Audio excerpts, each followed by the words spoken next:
Hello, hello. Welcome, Willful Design. You've broken the streak of other people. You've broken the usuals in getting first. Congratulations. Yo, welcome in. I just had dinner, so I was in a bit of a rush to get stream ready.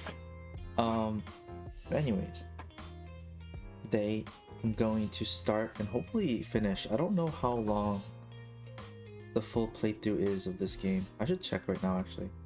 But I'll be playing Doki Doki Literature Club Plus. I have played the original, so if you have seen the original, I might say things here or there that allude to like the thing. So I know the overall plot, but I want to see all the extra content they had in Plus that I never got around to because it wasn't free. But now it was free on Epic. It might still no. I think it changed already. But yeah. Okay, let me see. DDLC plus play time. How long to beat? They say it's okay. The main story is 4.5 hours, but finishing everything is 8.5 hours. So I can at least get through the main story, hopefully. Oh, because you gotta do all the other routes and stuff too. I'll just be doing. I know exactly who I'm going for as usual. So opening Z just in case more people come in, but you know, I want to wait. I've already waited long enough. It is 8:45. I'm going to meow. Okay, so let me open it up.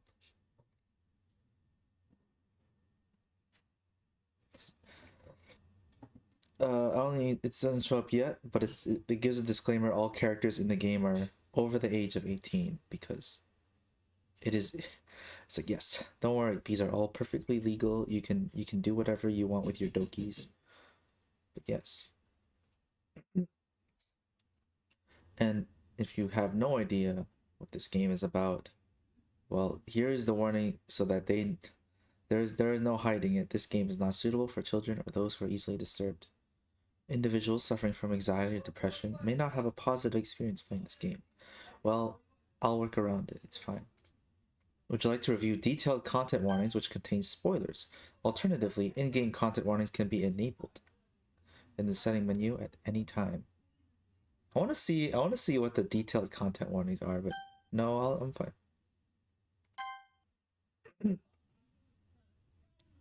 By playing Doki Doki Literature Club, you agree that you have noted the game's age rating in your region. You consent to your exposure of highly disturbing content. I'm not ready for the spoopy stuff. There's some of the stuff in the original game that I did not like. More importantly, the eyeballs and the Natsuki jump, you know.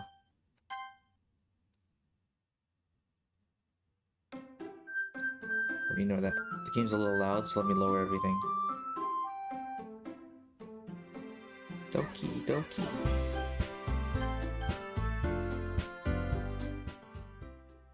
So loud.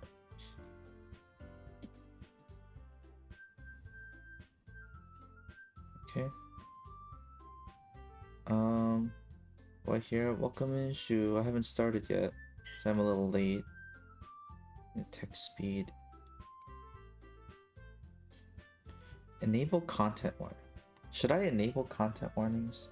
Just be like, this should just be like, oh man, there's gonna be something here. I'd like to be. Probably, it's mainly just gonna be like, oh, because there's gonna be some stuff happening now. Sure, I'll enable it. I guess. I wonder if they do a content before the first big thing, because that'd be crazy if they like spoil you on it. That's fine. I've already played the original, so as long as I know the stuff of the original, it should be fine, right? It'll be fine. It'll be fine. Yes. Come in. You came in at the right time because I'm going to start now. Whoever comes in, well, hopefully you've played the original game because it's gonna. Please enter my name.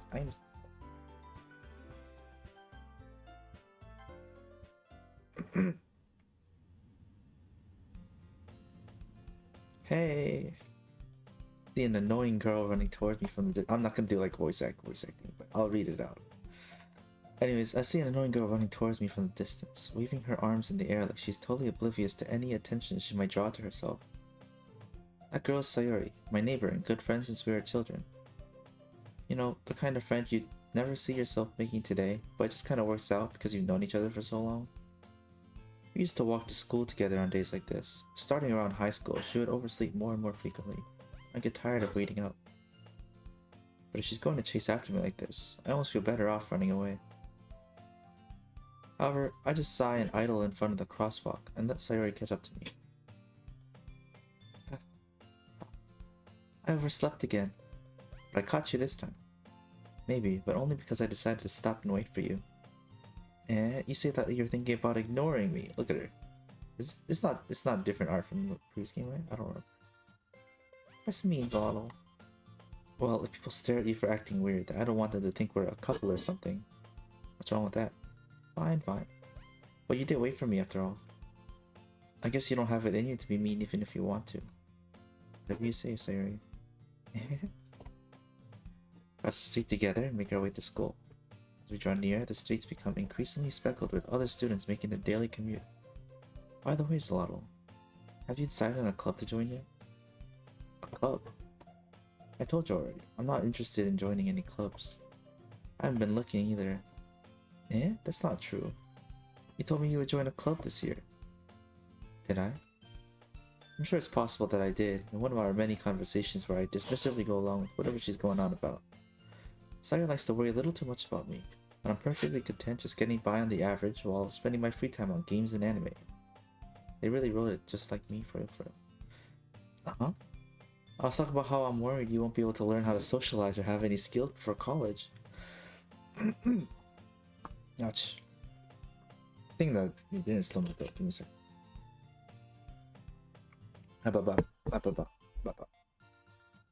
Your happiness is really important to me, you know. I know you're happy now, but I died at the thought of you becoming a NEET in a few years because you're not used to the real world. You trust me, right? Don't make me keep worrying about you. Alright. Look at a few clubs if it makes you happy. No promises though. Will you at least promise me you'll try a little? Yeah, I guess I'll promise you that. Yay. Why did I let myself get lectured by such a carefree girl? More than that, I'm surprised I even let myself relent to her. I guess seeing her worry so much about me makes me want to ease her mind at least a little bit, even if she does exaggerate everything inside of her head. The school day is as ordinary as ever, and it's over before I know it. After I pack up my things, I stare blankly at the wall, looking for an ounce of motivation. Clubs. Sayori wants me to check out some clubs. I guess I have no choice but to start with the anime club. Hello? Sayori? Sayori must have come to the classroom while I was spacing out. I look around and realize that I'm the only one left in the classroom. Thought I'd catch you coming out of the classroom. I saw you just sitting here and spacing out, so I came in. Honestly, you're even worse than me sometimes. I'm impressed.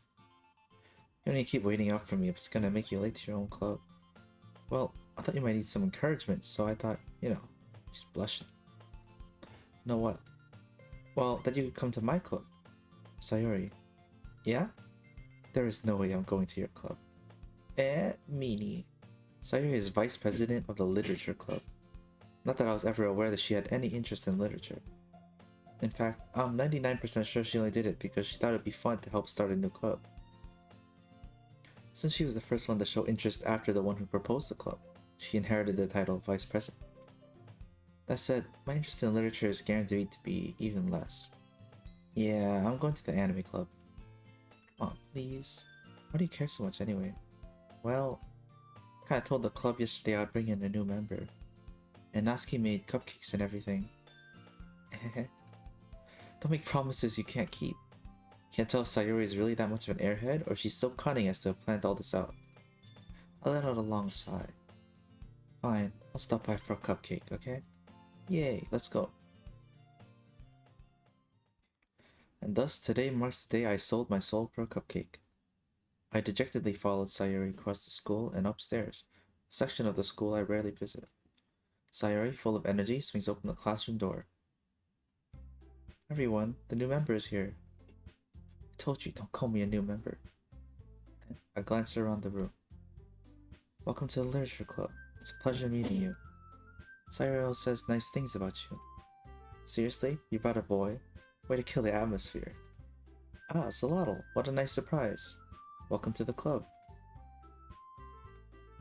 All words escape me in this situation.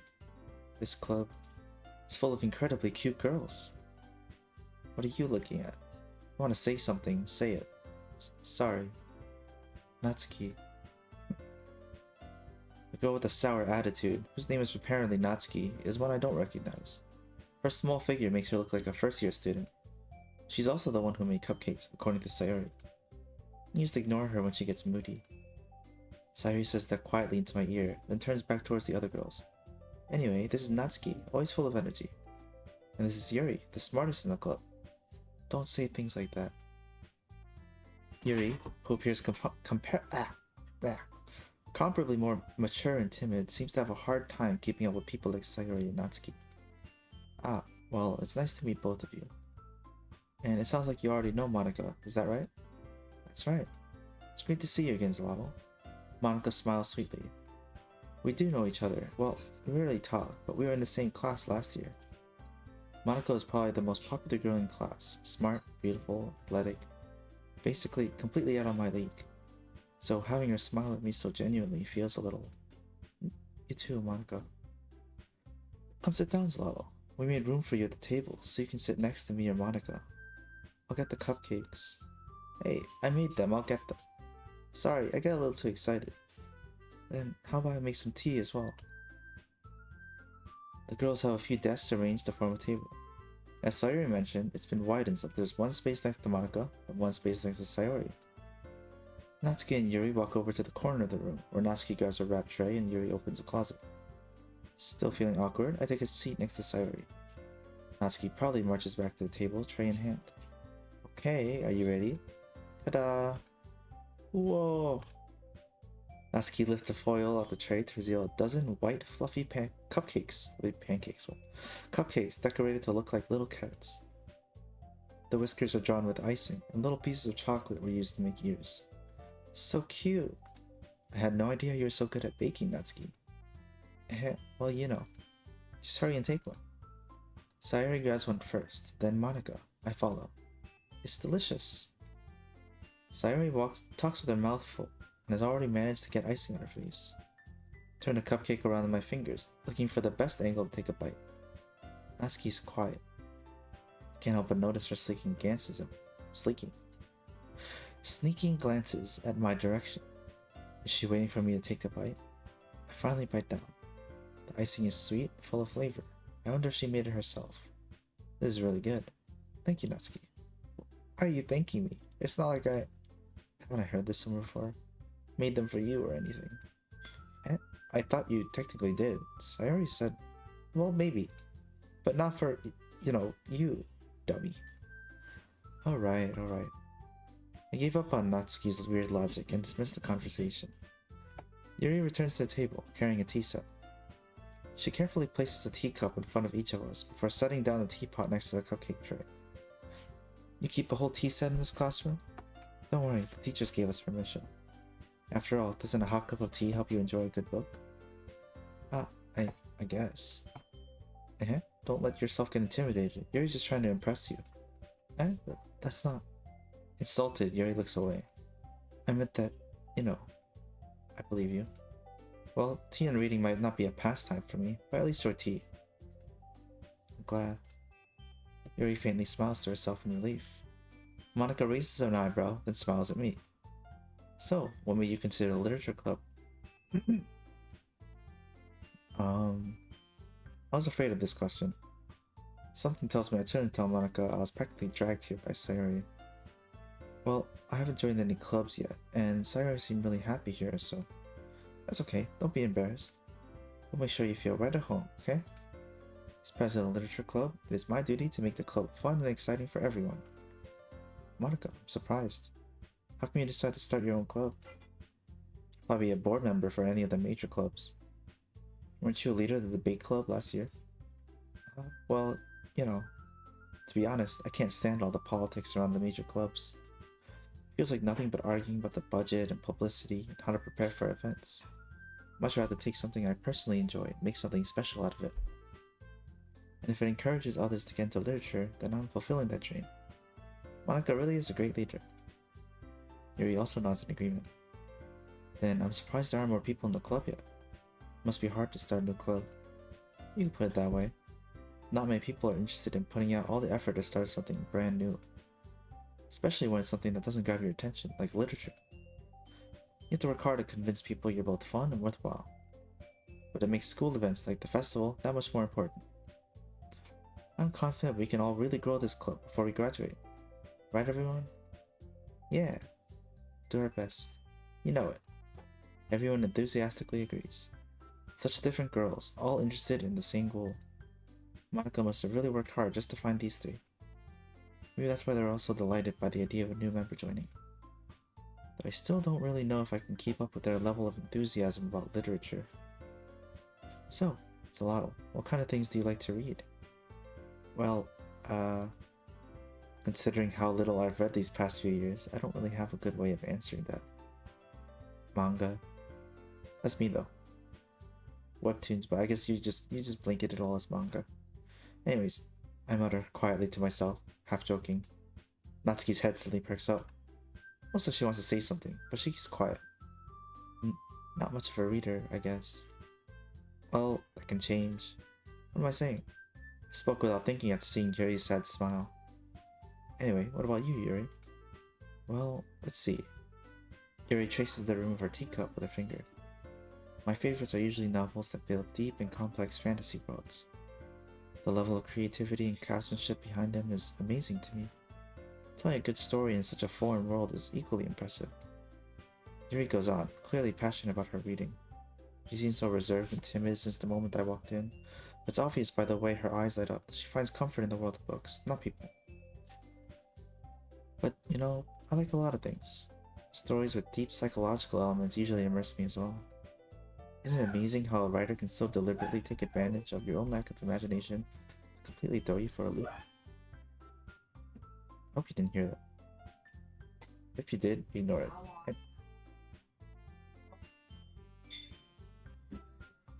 Yubi.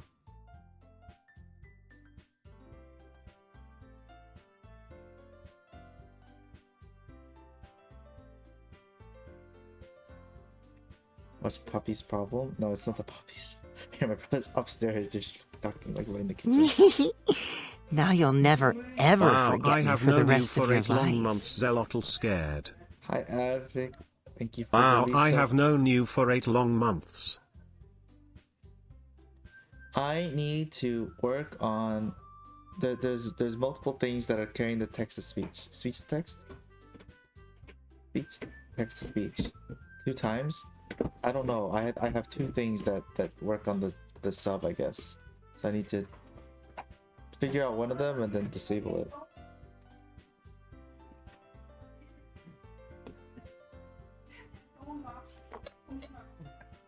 Oh, the watch streak. Rah. But yeah. Anyway, welcome in, Avik. I'm reading Doki Doki Literature Club Plus. So far, most of it is pretty much what I remember, so there's nothing new yet. But you know, it's a good start of introducing everybody. Anyways, what was I doing? Just going from work. Head hurts, but I must overwatch. Alrighty, have fun overwatching, Avik. Anyway, I've been reading a lot of horror lately. I read a horror book once. I desperately grasped something I can relate to at the minimal level. At this rate, Yuri might be able to have... Yuri might as well be having a conversation with a rock. Really? I wouldn't have expected that, Yuri. For someone as gentle as you. I guess you could say that. But if a story makes me think, or takes me to another world, then I really can't put it down.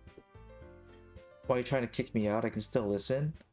But like, I mean, you can still listen. I feel like it would be harder to play Overwatch if you can't hear, or if you're hearing 2 different things. It's a very different thing, but you can do whatever you want. I can't parallel process, or I'd be watching so many streams right now.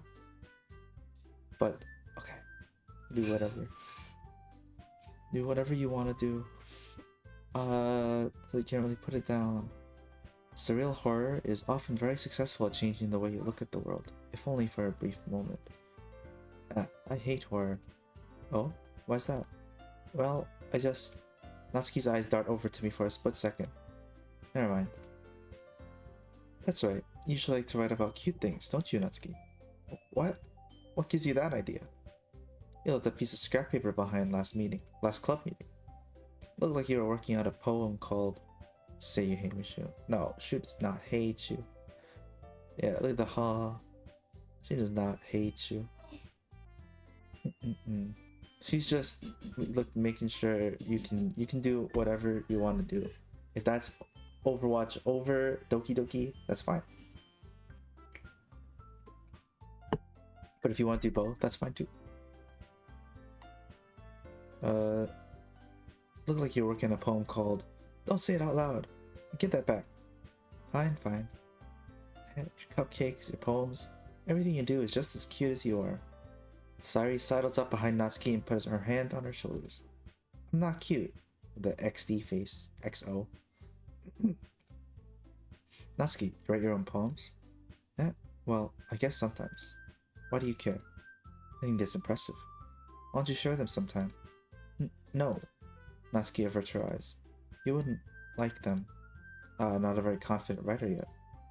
I understand how Natsuki feels. Sharing that level of writing takes more than just confidence. The truest form of writing is writing to oneself. You must be willing to open up to your readers, exposing your vulnerabilities and showing even the deepest reaches of your heart. Do you have writing experience too, Yuri? Maybe if you share some of your work, you can set an example and help Natsuki feel comfortable enough to share hers. Yes, it's the same for Yuri. Oh, I want to read everyone's poems. We all sit in silence for a moment. Okay, I have an idea, everyone. Natsuki and Yuri look quizzically at Monika. Let's all go home and write a poem of our own. Then, next time we meet, we'll all share them with each other. That way, everyone is even. Yeah, let's do it. Plus, now that we have a new member, I think it will help us all get a little more comfortable with each other and strengthen the bond of the club. Isn't that right, Zalata? Monika smiles warmly at me once again. Hold on, there's still one problem. What's that? Now that we're back to the original topic of me joining the club, I bluntly come forth with what's been on my mind the entire time. I never said I would join this club. Sayori may have convinced me to stop by, but I never made any decision. I still have other clubs to look at, and, I lose my train of thought. Everyone's sad now. All four girls stare back at me with dejected eyes. But I'm sorry, I thought... a lot of... You all... I'm defenseless against these girls. How am I supposed to make a clear-headed decision when it's like this? That is, if writing poems is the price I need to pay in order to spend every day with these beautiful girls. Right. Okay, I've decided then. I'll join the literature club. One by one, the girls' eyes light up. Yay, I'm so happy. Sayori wraps her arms around me, jumping up and down. Hey, you really did scare me for a moment. If you really came just for the cupcakes, I'd be super pissed. Then that makes it official. Welcome to the literature club. Thanks, I guess. Okay, everyone. I think with that, we can officially end today's meeting on a good note. Everyone remember tonight's assignment. Write a poem to bring to the next meeting so you can all share. Monika looks over at me once more. Zlotl, I look forward to seeing how you express yourself. Yeah. Can I really impress the class star Monika with my mediocre writing skills? I already feel the anxiety welling up inside me. Meanwhile, the girls continue to chit-chat as Yuri and Natsuki clean up their food. Hey Zlotl, since we're already here, do you want to walk home together? That's right, Sayori and I never walk home anymore because she's always stayed after school for clubs. Sure, might as well. Yay! With that, the two of us depart the club room and make our way home. The whole way, my mind wanders back and forth between the four girls. Sayori, Natsuki, Yuri, and of course, Monika. Will I really be happy spending every day after school in a literature club? Perhaps I'll have the chance to go closer to one of these girls. Alright. I always need to make the most of my circumstances, and I'm sure good fortune will find me. I guess that starts with writing a poem tonight. And then comes the thing. It's time to write a poem. Pick words you think your favorite club member will like. Something good might happen with whoever likes your poem the most. Okay. So, I have a specific person in mind, but let me see if any of you have any suggestions on who to go for. You know, today will probably be one run. I might do more in the future, but you know, we'll stick with our one run. Which of you do not? Have you played the game before, Shu? Have you seen things? Because I've seen all the routes in general. No? Okay. Well, which of the girls strikes your fancy so far? You've seen how the general way they all are. You watch Mark play one rune? Okay. That's like the most part. It's not super important which one. You like the purple haired girl? Do you want to go for her? Or do you want, or is that the one you've already won? Do you want to go for it, or do you want to go for it? Because I'm fine with whatever. Let's do her? Okay. So, the way this poem works is that you just pick a whole bunch of words, and then the girl that it's more associated with will bounce up.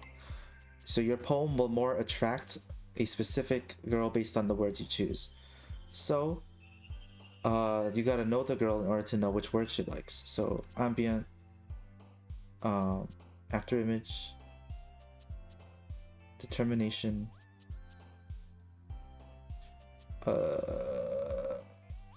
judgment, suicide, agonizing, contamination, explode? Okay. Unrestrained, disaster, melancholy,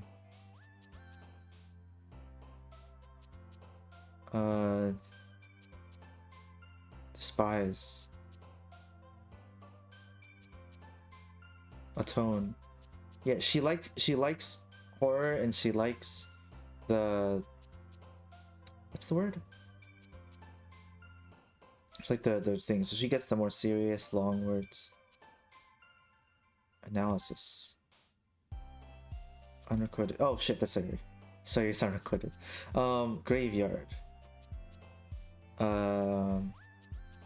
OMG, she's dark like me, yippee. Unstable. Effulgent. Faster. Sensation.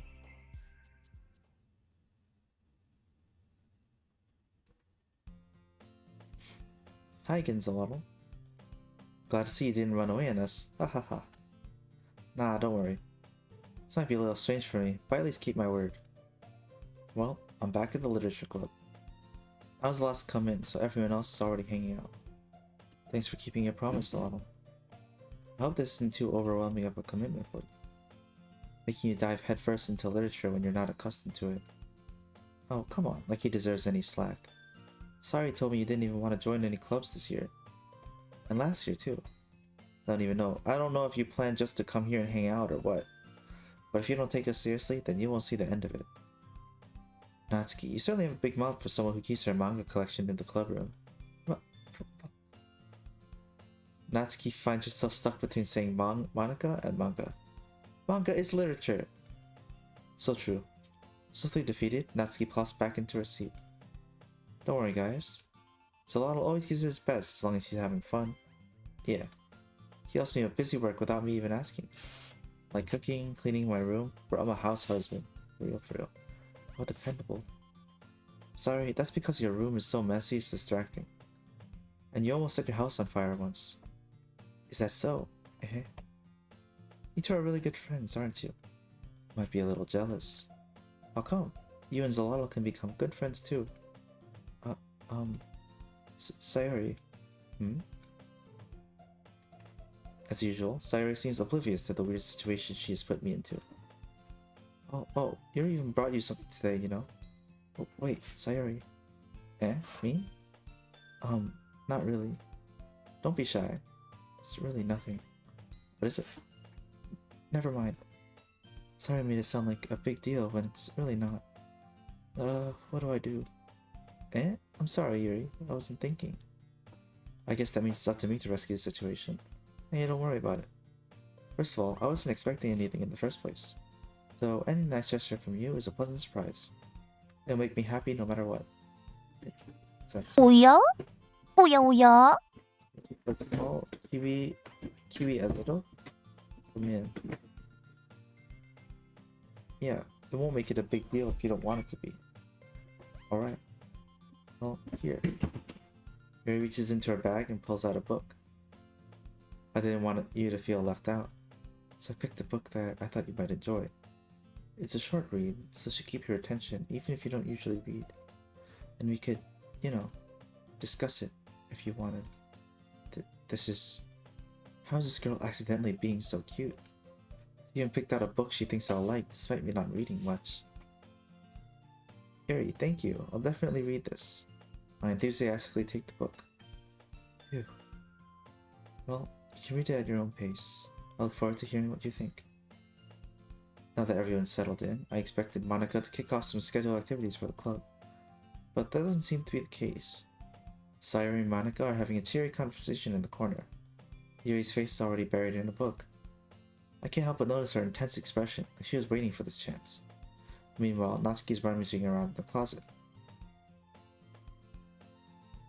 And then, because we got the Yuri thing, I'm really curious to talk to Yuri a little more. But at the same time, I feel bad for distracting her from reading. I catch a glimpse of the cover of her book. It looks like the same book that she lent to me. More than that, she seems to be on the first few pages. Ah, crap. I think she noticed me looking at her. She sinks another glance at me, and our eyes meet for a split second. But that only makes her hide her face deeper in her book. Sorry. I was just spacing out. I'm out of this, sensing I made her uncomfortable. Oh, it's fine. If I was focused, I probably wouldn't have noticed in the first place. But I'm just rereading a bit of this, so... That's the book you gave me, right? I want to reread some of it. Not for any particular reason. Just curious, how come you have 2 copies of the same book? Well, when I stopped at the bookstore yesterday. That's not what I meant. I mean, I just happened to buy 2 of them. Ah, I see. There's something fairly obvious here that Yuri isn't telling me, but I decided to let it go. I'll definitely start reading it soon. I'm glad to hear. Once it starts to pick up, you might have a hard time putting it down. It's a very engaging and relatable story. Is that so? What's it about, anyway? Well... Yuri closes the book and scans her eyes over the back. The book is titled Portrait of Markov. There's an ominous-looking eye symbol on the front cover. Alright. I just want to make sure I don't accidentally give anything away. Basically, it's about this girl in high school who moves in with her long-lost younger sister. But as soon as she does so, her life gets really strange. She gets targeted by these people who escape from a human experiment prison. And while her life is in danger, she needs to desperately choose who to trust. No matter what she does, she ends up destroying most of her relationships, and her life starts to fall apart. It's kind of dark, isn't it? Here made it sound like it's gonna be a nice story, but that dark turn came from nowhere. So that dark came from nowhere. Aha! Yuri gently giggles all of a sudden. Are you not a fan of this sort of thing at all? No, it's not that. I mean, I can definitely enjoy this kind of story, so don't worry. I hope so. Yeah, I totally forgot that Yuri's into those things. She's so shy and reclusive on the outside, but her mind seems to be completely different. It's just that those kinds of stories, they challenge you to look at life from a strange new perspective. Horrible things happen not just because someone wants to be evil, but because they have their own goals or their own philosophy that they believe in. Then, suddenly, when you thought you related to the protagonist, they may not be the naive one for letting their one-sided morals interfere with the villain's plans. I'm rambling, aren't I? Not again. Sorry. Hey, don't apologize. I haven't lost interest or anything. Well, I guess it's alright then. But I feel like I should let you know that I have this problem. When I let things like books and writing fill my thoughts, I kind of forget to pay attention to other people. So I'm sorry if I say something strange. And please stop me if I start talking too much. I really don't think you need to worry. That just means you're passionate about reading. The least I can do is listen. It's a literature club after all. Ah, well, that's true. In fact, might as well get started reading it, right? You don't have to. Oh, what are you saying? Just a moment ago you said you were looking forward to it. Let me just get the book. I quickly retrieved the book that I put in my bag. Alright, it's fine if I sit here, right? I slip in the seat next to Yuri's. Ah, yeah. You sure? You seem a little apprehensive. Sorry. It's not that I don't want you to. It's just not something. It's something I'm not very used to. That is, reading in company with someone. I see. Well, just tell me if I end up distracting you or anything. Right. I open the book and start the prologue. I soon understand what Yuri means about reading in company. It's as if I can feel her presence over my shoulder as I read. It's not a particularly bad thing. Maybe a little distracting, but the feeling is somewhat comforting. Yuri's in the corner of my eye. I realize that she's not actually looking at her book. I glance over. It looks like she's reading from my book instead. Sorry. I was just... Yuri, you really apologize a lot, don't you? I do? I don't really mean to. Sorry. I mean... Here, this should work, right? I slide my desk until it's up against Yuri's, then hold my book more between the two of them. I suppose so. Yuri timidly closes her own copy. Once we lean in a little bit, our shoulders are almost touching. Feels like my left arm is in the way, so I instead use my right hand to hold the book open. I guess it makes it kind of difficult to turn the pages. Here. Yuri takes her left arm and holds the left side of the book between her thumb and forefinger. I do the same with my right arm on the right side of the book. That way, I turn a page and Yuri slides it under her thumb after it flips to her side. But in holding it like this, we're huddled even closer together than before. It's actually kind of distracting me. It's as if I can feel the warmth of Yuri's face. She's in the corner of my vision. Are you ready? To turn the page. Sorry. I think I got a bit distracted for a second. I glance over at Yuri's face again, and our eyes meet. I don't know how I'll be able to keep up with her. That's okay. You're not as used to reading, right? I don't mind being patient if it takes you a bit longer. It's probably the least I can do, since you've been so patient with me. Yeah, thanks. We continue reading. Yuri no longer asks me if I'm ready to turn the page. Instead, I just assume that she finishes the page before me, so I turn it by my own volition. We continue the first chapter in silence. Even so, turning each page almost feels like an intimate exchange. My thumb gently letting go of the page, letting it flutter over to her side. She catches it under her own thumb. Hey, Yuri, this might be a silly thought, but the main character kind of reminds me of you a little bit. You think so? How does she? Well, I guess she's more blunt in a lot of ways. But she also second guesses all the things that she says and does. Like, she's afraid she'll do something wrong. It's not like I can see into your head or anything, but they're kind of reminiscent of your mannerisms. See. Yuri remains silent for a moment. But, Zora, that's probably a terrible thing to have in common with her. Oh, that's so embarrassing that you think that. Wait, I didn't mean it in a bad way or anything. Sorry, I didn't know you're self-conscious about that sort of thing. I guess I more meant that it's kind of cute. So I think I just noticed my Cyber News the day we met while I was Stalagers. That's a coincidence. You got it on the anniversary of our meeting. Month? However many months it was.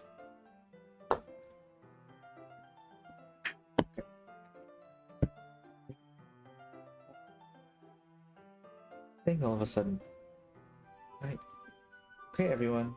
I think it's about time we shared today's poems with each other.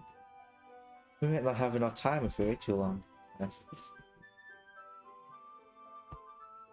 Yuri exhales, spared from finishing her thought. Is that alright, Yuri? You look kinda down. Sorry if you haven't been looking forward to this.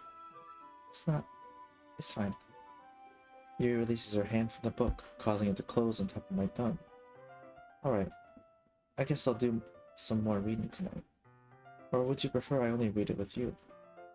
I guess I don't have too much of a preference either way. In that case, I'll read a little more tonight.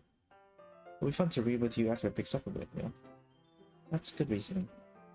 In that case, feel free to finish the first 2 chapters in your own time. Alright. Stand up. Make a mental note of where I left off in the book, and slip it back into my bag. By the way, did you remember to write a poem last night? Yeah. My relaxation ends. Can't believe I agreed to do something so embarrassing. Couldn't really find much inspiration, since I've never really done this before. Well, now that everyone's ready, why don't you find someone to share it with? Can't wait. Sayuri and Monika enthusiastically pull out their poems. Sayuri's is on a wrinkled sheet of loose leaf from a spiral notebook. On the other hand, Monika wrote hers in a composition notebook. I can already see Monika's pristine handwriting from where I sit. Natsuki and Yuri reluctantly comply as well, reaching into their bags. I do the same myself. Alright. And now, I don't think it matters too much, but who should we share our poem with first? Any suggestions? Should we just go right to Yuri, or should we look at everyone else's poem? I think Monika. Let's go right to Monika. I should start with Monika. Yesterday, she seemed eager to read my poem. I want her to know I'm putting in effort. Hi, Zal. Having a good time so far? Yeah. Good. Glad to hear it. It's just Monika? I wish just Monika. I want a Monika route, but there's no Monika route. So, I gotta live with the others. Which are also good. They're all good in their own way. But you know. By the way, since you're new and everything, if you ever had any suggestions for the club, like new activities or things you can do better, she's the only one I really know. Well, everyone knows just Monika. That's the thing. But don't worry, there's still plenty in between stuff. There's more than just Monika, despite what you know. I'm always listening. Don't be afraid to bring things up, okay? Alright, keep that in mind. Gib? Of course I'll be able to bring things up. I'm much better off just going with the flow until I'm more settled in. Anyway, wanna share your poem with me? It's kind of embarrassing, but I guess I have to. Don't worry, Zalala. We're all a little embarrassed today, you know? But it's that sort of barrier that we'll all learn to get past soon. Yeah, that's true. I hand Monika my poem. Great job, Zalala. I was going ooh in my head while reading it. It's really metaphorical. I'm not sure why, but I didn't expect for you to go for something so deep. I guess I underestimated you. It's deep because we tried to match Yuri's style. It's easiest for me to keep everyone's expectations low. That way, it always counts when I put in some effort. Ha, that's not very fair. Well, I guess it worked anyway. You know that Yuri likes this kind of writing, right? You know that Yuri likes this kind of writing, right? Writing that's full of imagery and symbolism. Unlike Sayuri, he likes using simple and direct words to describe happiness and sadness. Yuri likes it when readers are allowed to derive their own meaning out of it.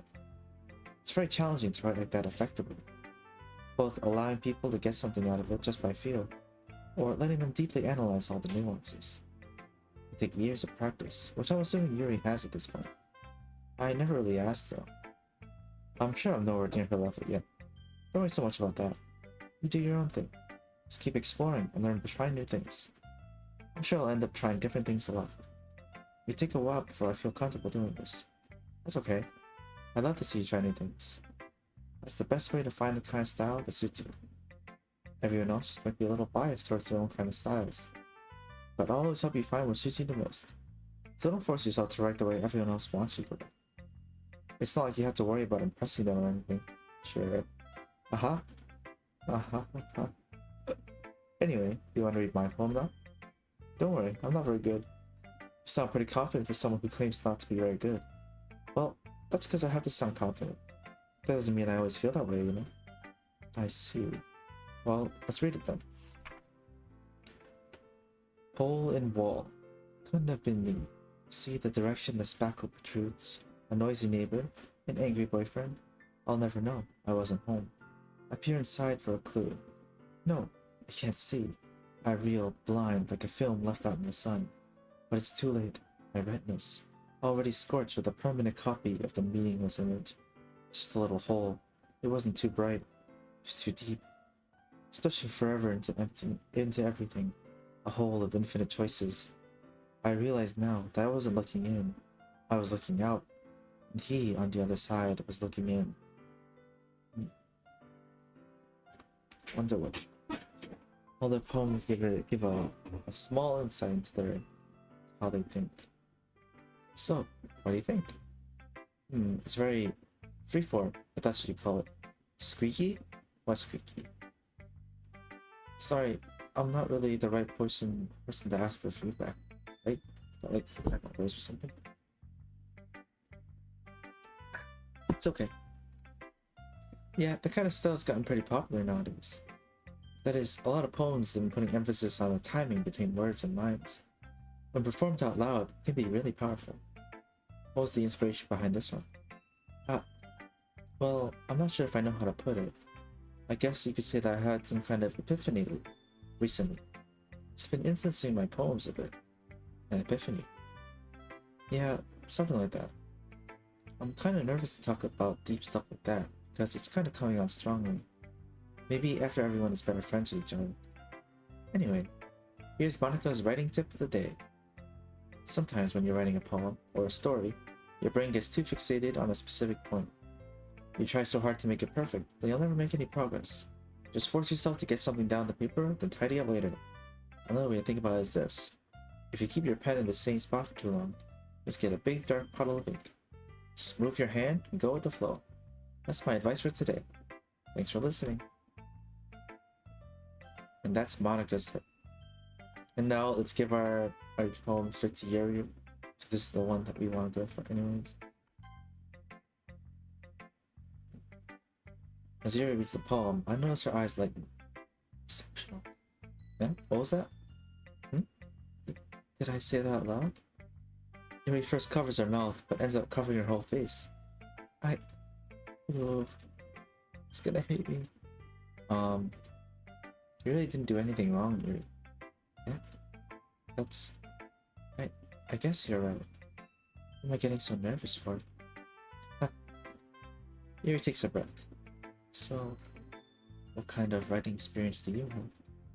Your use of imagery and metaphors indicate you've written a lot of poetry before. Really? Wow, that's a huge compliment coming from you. It's actually my first time, really. Huh? You're saying something blankly. Looks at my poem again. Well, I know that. I just meant, Yuri trails off, unable to find an excuse. She traces her fingers along the words in the poem, as if breaking it down more thoroughly. Yeah. Okay. This is the reason I was able to tell. It's just that there are specific writing habits that are usually typical of new writers. And having been through that myself, I kinda learned to pick up on them. I think the most noticeable thing I recognize in new writers is that they try to make their style very deliberate. In other words, they tend to pick a writing style separate from the topic matter, and they form-fit the two together. The end result is that both the style and the expressiveness are weakened. Once Yuri finds her train of thought, Siffer's demeanor totally changes. Her stammering is completely gone, and she sounds like an expert. Of course, it's not something you can be blamed for. There are so many different skills and techniques that go into writing even a simple poem. Not just finding them and building them, but getting them to work together is probably the most challenging part. It might take you some time, but it comes with the practice, and learning by example, trying new things. I also hope that everyone in the club gives you valuable feedback. Natsuki could be a little biased though. Biased? How? Well, never mind. I shouldn't be talking about people like that. Sorry. It's fine. I'm not sure if Yuri is apologizing to herself, to me, or to Natsuki. Do you mind if I read your poem now? Please do. I'll have to share my thought process behind it. Yuri smiles dreamily, as if that's a rare opportunity for her. Which itself is kind of funny. After all, isn't this supposed to be a literature club? Ghost under the light. The tendrils of my hair illuminate beneath the amber glow. Bathing. Must be this one. The last remaining streetlight to have withstood the test of time. The last yet to be replaced by the sickening blue-green hue of the future. I bathe, calm, breathing air of the present, but living in the past. The light flickers. I flicker back. I'm sorry I have such terrible handwriting. What? I wasn't thinking that at all. But it took you a long time to read. Ah. Well, I just don't read script very often. I actually think your handwriting is pretty. Eh? That's a relief. Also, I like the poem. Even though it's short, it's really descriptive. It wasn't too short? I usually write longer poems. Not at all. I'm really glad you like it. I'll be honest. Since it's our first time sharing, I want to write something a little more mild. Something easy to digest, I suppose. Are you into ghosts, Yuri? Uh-huh. Actually, the story isn't about a ghost at all, Zalo. Really? I must have totally missed the point. Well, I suppose you did only glance over it after all. But remember that poets often express their own thoughts, feelings, and experiences in their work. They usually do more than tell a simple story or paint a picture. In this case, perhaps the subject of the poem is only being symbolically compared to a ghost, lingering in her last remaining place of comfort, unable to let go of the past, and soon to be left with nothing. That's a lot more solemn putting it that way. I hadn't even thought of that. It's impressive. Eh? It's nothing really. Yours is impressive too, so... Nah, if anything, I could probably learn a thing or two from you. You think so? Yeah, of course. Ah, you know, I was really nervous about doing all of this, but in the end, I enjoyed it. I'm gonna keep doing my best for you, Zlavo. Ah, me too. Alrighty, Sayuri and Natsuki. Doesn't really matter, I guess, but...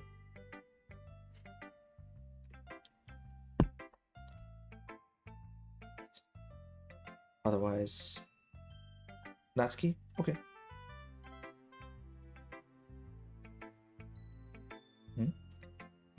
So, if you're not gonna take this club seriously, then go home. What? Harsh. What, you expect me to believe that you actually put effort into this?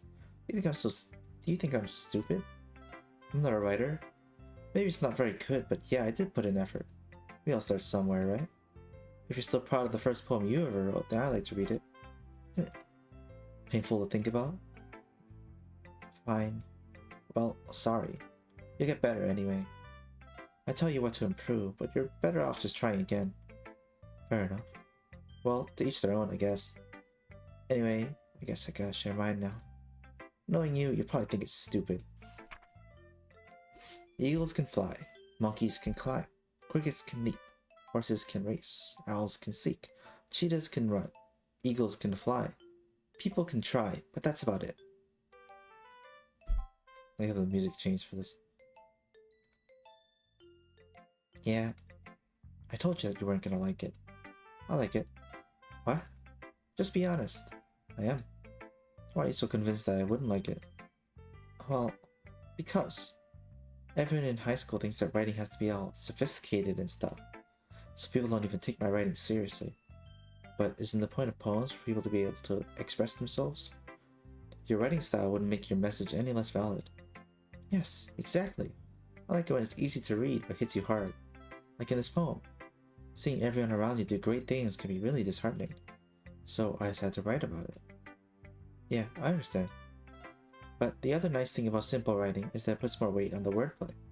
Like, I set up for a rhyme at the end, but then made it fall flat on purpose. It helps bring out the feeling in the last line. So you did. I guess more went into it than I realized. That's what it means to be a pro. Glad you learned something. Didn't expect that from the youngest one here, did you? Yeah, guess not. I just had to humor her with that last comment. I don't really care how old everyone is, but if Natsuki is feeling proud, then we'll take that away from her. Don't worry, they're all above 18. But yeah, they all got depth in their poems. And last, Sayuri. This is a good poem, Zlavo. Are you sure it's your first time? Of course. Oh, it's not that good. Above 18? They said in the beginning of the game, all characters depicted are above 18, so don't worry about it. It's okay. You can loot the Dokis. They're all canonically above 18. They added that to this game. Anyways, am I the kind of guy who'd be writing poems in his spare time? I guess you're right. But that's why it impressed me. Well, to be honest, I was afraid that you wouldn't do it seriously, or that you wouldn't write one at all. I'm just really happy you wrote one. It just reminds me of how you're a part of the club now. Not to mention the fact that I'm standing in front of you in the club room. Well, of course. Not really into it yet, but doesn't mean I'll break my promise. See? It's like I said before, Zalotl. Deep down, you're not selfish at all, are you not? Trying new things like this for other people. Something that only really good people do. Thanks, Sayori. I'm not sure if Sayori sees the full picture of my motive here. Then again, I can't deny that she's part of the reason I joined. Knowing how much this means to her and all. Yeah, I'm gonna make sure you have lots of fun here, okay? That'll be my way of thanking you. Alright, I'm gonna hold you to that then. Yay! Now, you'll be my home too, right? Don't worry, I'm really bad at this. We'll see about that. Dear sunshine, the way you glow through my blinds in the morning, it makes me feel like you missed me. Kissing my forehead to help me out of bed, making me rub the sleepy from my eyes. Are you asking me to come out and play? Are you trusting me to wish away a rainy day? I look above, the sky is blue. It's a secret, but I trust you too. If it wasn't for you, I could sleep forever. But I'm not mad. I want breakfast. Sayori, this is just a guess, but did you wait until this morning to write this? No, just a little bit. Can't answer just a little bit to a yes or no question. I forgot to do it last night. Well, at least it makes me feel a little better about myself. Don't be mean. Still tried my best. Yeah. I didn't mean to say that it was a bad poem. It came out nice, or how should I put it? It sounds just like you. Really? Yeah. Especially that last line. I made eggs and toast. Even though you were late to school, it's bad to skip breakfast. Get all cranky. Well, I guess there's no point in arguing. Anyway, thanks for showing me. And this is so much fun. Monika's the best. Yeah. But next time, I won't forget. I'm gonna write the best poem ever. Well, I guess I look forward to it. Oof. Oh, I went and then that was actually the line. Okay. Guess that's everyone. I glanced around the room. That was a little more stressful than I anticipated. It's as if everyone is judging me for my mediocre writing abilities. Even if they're just being nice, there's no way my poems can stand up to theirs. Like a literature club, after all. I sigh. I guess that's what I ended up getting myself into. Across the room, Sayori and Monika are happily chatting. My eyes land on Yuri and Natsuki. They gingerly exchange sheets of paper, sharing their respective poems. As they read in tandem, I'll watch each of their expressions change. Natsuki's eyebrows furrow in frustration. Meanwhile, Yuri smiles sadly. What's with this language? Huh? Did you say something? Oh, it's nothing. Natsuki dismissively returns the poem to the desk with one hand. I guess you could say it's fancy. Thanks. Yours is cute. Cute. Do you just completely miss the symbolism or something? It's clearly about the feeling of giving up. How can that be cute? I know that. I just meant the language, I guess. I was trying to say something nice. You had to try that hard to come up with something nice to say? Thanks, but it really didn't come out nice at all. Well, I do have a couple suggestions. If I was looking for suggestions, I would ask someone who actually liked it. Which people did, by the way. Sayori liked it. And Zalotl did too. So based on that, I'll gladly give you some suggestions of my own. First of all, excuse me. I appreciate the offer, but I spent a long time establishing my writing style. I don't expect it to change anytime soon, unless of course I come across something particularly inspiring, which I haven't yet. And Zalotl liked my poem too, you know. He even told me he was impressed by it. Natsuki suddenly stands up. Oh, I didn't realize you were so invested in trying to impress our new member, Yuri. It's not what I... Ooh. You're just... Yuri stands up as well. You're just jealous that Zalotl appreciates my advice more than he appreciated yours. Huh? And how do you know he didn't appreciate my advice more? Are you that full of yourself? No. If I was full of myself, I would deliberately go out of my way to make everything I do overly cutesy. Ugh. Is everyone okay? Well, you know what? I was the one whose boobs magically grew a size bigger as soon as Zolotl started showing up. And Natsuki. Natsuki, that's a little... This doesn't involve you. I don't like fighting, guys. Suddenly, both girls turned towards me, as if they just noticed I was standing here. Zolotl. She's just trying to make me look bad. That's not true. She started it. She could get over herself and learn to appreciate that simple writing is more effective. Then this wouldn't have happened in the first place. What's the point of making all your poems all convoluted for no reason? The meaning should jump out at the reader, not force them to have to figure it out. Help me explain that to her, Zolotl. Oh, wait. There's a reason we have so many deep and expressive words in our language. It's the only way to convey complex feelings and meaning them most effectively. Avoiding them is not only unnecessarily limiting yourself, it's also a waste. You understand that, right, Zolotl? Well... I get dragged into this in the first place. It's not like I know anything about writing. But whoever I agree with, they'll probably think more highly of me. So, of course that's going to be... And of course, because we're going for Yuri, Yuri's writing style is the best. She's objectively correct. Natsuki, you're right that I liked your poem. See? Wait. It's not an excuse for you to be so mean. You shouldn't pick a fight just because someone's opinion is different. That's not what happened at all. Yuri wouldn't even take my poem seriously. I understand. Yuri? Eh? You're a seriously talented writer. It's no secret that I was impressed. Well, that's... But here's the thing.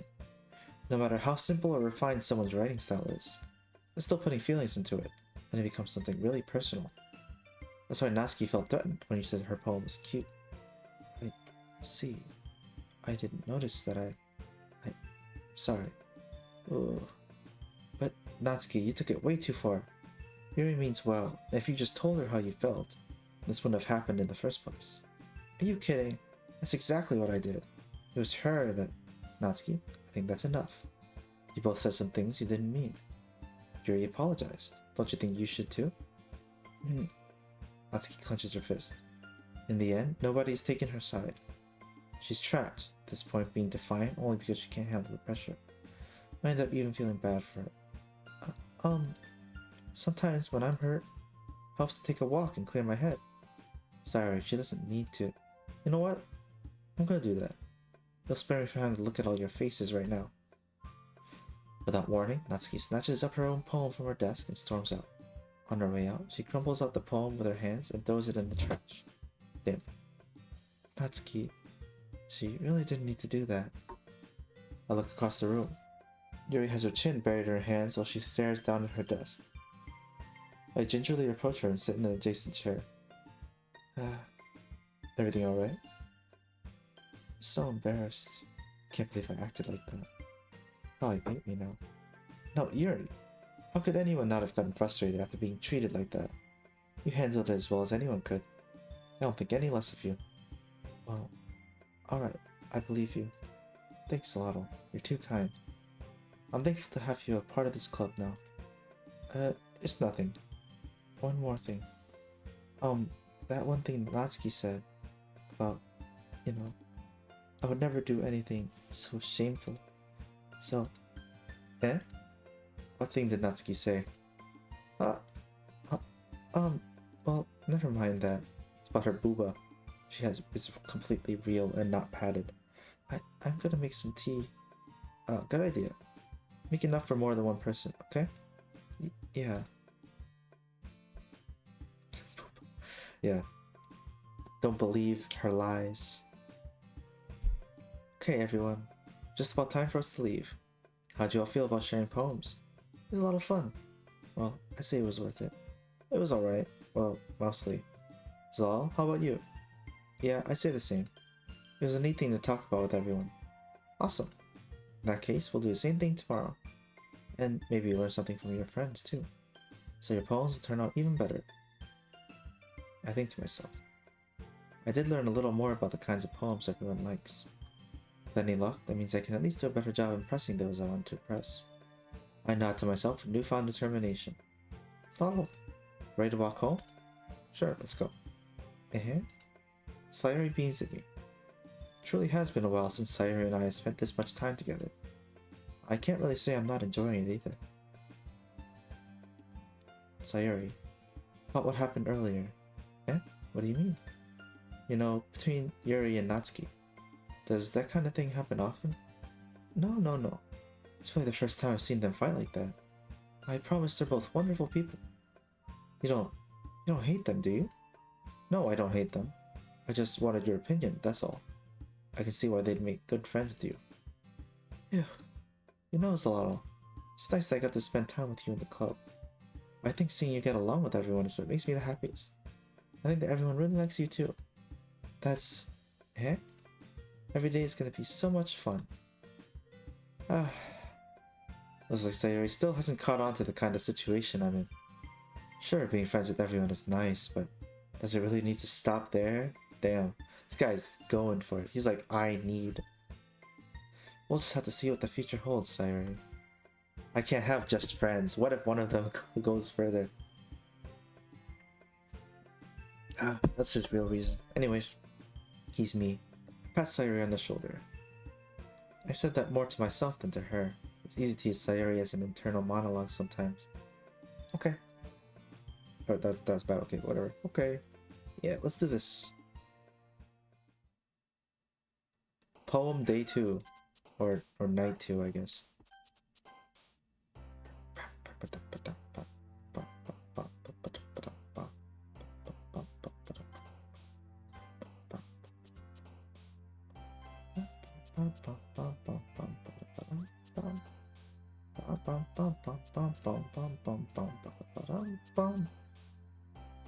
Oh shit, broken is her. It's not every depressed word is Yuri. I can't do it like that.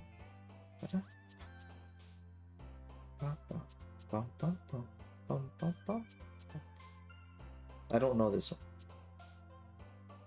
Forgive? Shit. Fuck. Fuck. I should stop doing the all the depressing words. Determination. Massacre. Extraordinary. Ah, shit.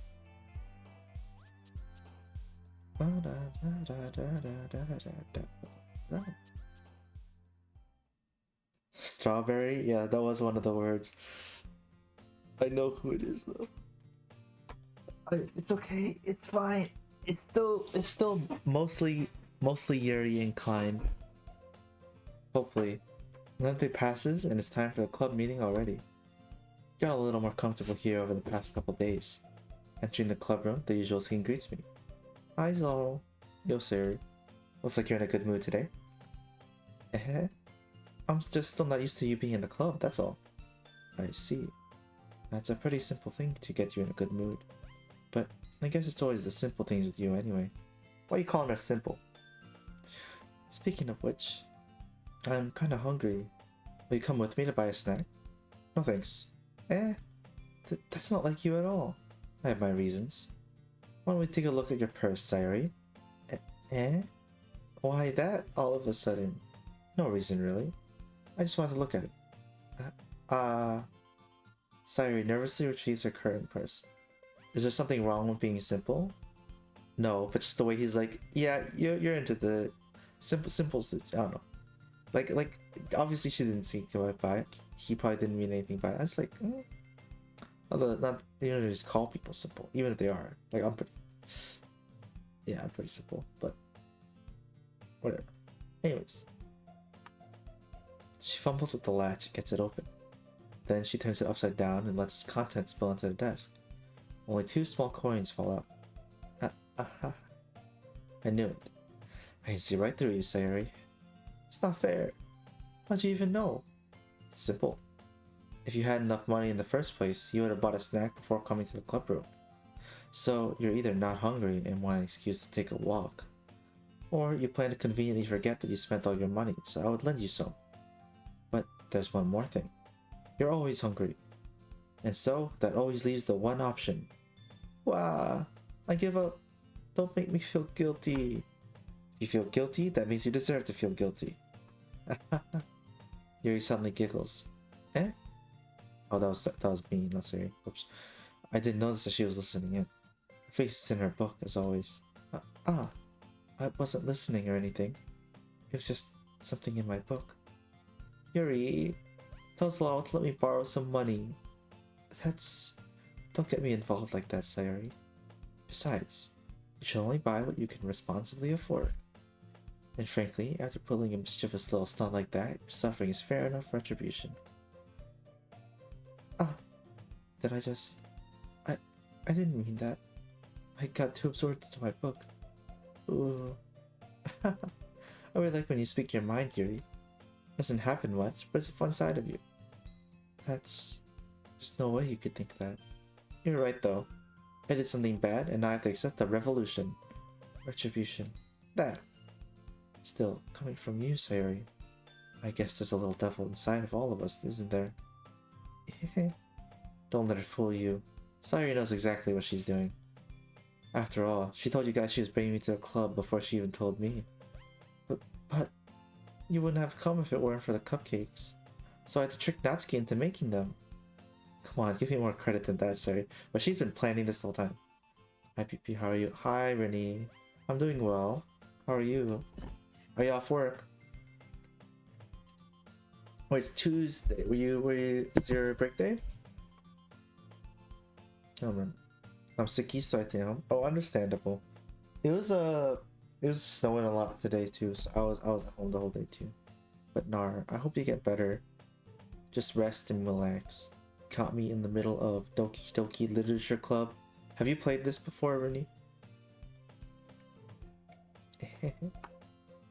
Out of nowhere, something smacks Sayori in the face and stumbles onto the desk.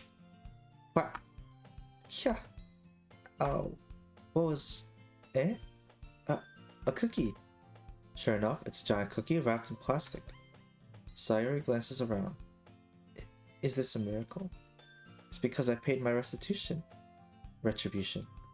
Actually, that one almost worked. I was just gonna give it to you, but then I heard you blab about the cupcakes. It's totally worth seeing your reaction though. Haha. Natsuki, that's so nice of you. I'm so happy. Sayori hugs the cookie. Jeez, just eat it. Sayori rapidly tears open the wrapper, takes a big bite. I guess she's back to being sick elsewhere. So good. Sayori suddenly clasps her hands over her mouth. I bit my tongue. You're going through a lot over just one cookie. Natsuki takes a bite of her own cookie. Wrapper? Yeah, I know wrapper. I'm sorry. You didn't fumble. I'm fumbling. I'm gonna fumble every like 10 lines. It happens. Yours looks really good too, Natsuki. Can I try it? Jeez. Beggars can't be choosers. But yours is chocolate. Yeah, why do you think I gave you that one? Fine. Still, I'm really happy that you shared this one with me. Laughing at me. Laugh at my affliction. Sayori gets out of her seat and goes behind Natsuki, then wraps her arms around her. Ha, jeez. I get it. Cookie still in hand, Natsuki reaches up to nudge Sayori off her. Sayori suddenly leans down and takes a bite out of Natsuki's cookie. Hey! She just stole the cookie. Did you just do that? Ooh. Mouthful, Sayori trots away to safety. Yuri and I laugh as well. Jeez, you're such a kid sometimes. Monika, can you tell Sayori... Eh? Natsuki glances around. Monika isn't in the club room. Where's Monika anyway? Good question. Have any of you heard anything about her being late today? Not me. Yeah, I haven't either. It's a bit unusual. I hope she's okay. Of course she's okay. She probably just has something to do today. She's pretty popular after all. Eh? You don't think she has a... I wouldn't be surprised. She's probably more desirable than all of us combined. Eh, that's true. Excuse me? Suddenly, the door swings open. Sorry, super sorry. Ah, there you are. I didn't mean to be late. If you guys weren't worried or anything. Eh? Monica chose the club or her boyfriend after all. You're so strong-willed. But boyfriend? What on earth are you talking about? Monica quizzically glances at me. Never mind that. What held you up anyway? Well, my last period today was study hall. To be honest, I kinda just lost track of time. BRB, feed doggos. Okay. I'll give you a rundown if anything important happens. Haha. Makes no sense though. You would have heard the bell ring at least. I must have not heard it since I was practicing piano. Piano? I wasn't aware you played music as well, Monica. I don't really. I just kinda started recently. I always wanted to learn piano. That's so cool. You should play something for us, Monica. That's... Monica looks at me. Maybe once I get a little better, I will. Yay! That sounds cool. I also look forward to it. Is that so? In that case, I won't let you down, Zalal. Monica smiles sweetly. I didn't mean any pressure or anything like that. Ha, don't worry. I've been practicing a whole lot recently. I'd love the chance to share one once I'm ready. I see. In that case, best of luck. Thanks. So, I didn't miss anything, did I? No, not really. I chose to leave out Sayuri's mischievous escapade. I'm sure Natsuki will end up complaining to her anyways. Looks like everyone has already settled down. Sayuri somehow already finished her entire cookie. Yuri's back to her book, and Natsuki disappeared into the closet. And now, we go into the Yuri scene. Hey, Yuri. Eh? I suddenly noticed that Yuri's reading a different book from the one we've been reading together. Sorry, I didn't mean to interrupt. No. I was just kind of waiting for you. If that's the case, why don't we go ahead and get started? Yes, let's... Actually, I have a request. Do you mind if I make some tea first? Not at all. Thanks very much. If there's one thing that can take my reading time here any better, it's a nice cup of tea. Not to mention for yourself as well. Yuri stands up and makes her way to the closet. I follow and watch as she retrieves the small water pitcher from the shelf, kind with a filter inside. Can you hold this for a second? Sure. Yuri hands me the water pitcher and also fetches an electric kettle. I'm going to plug this in the teacher's desk, and then we'll get some water.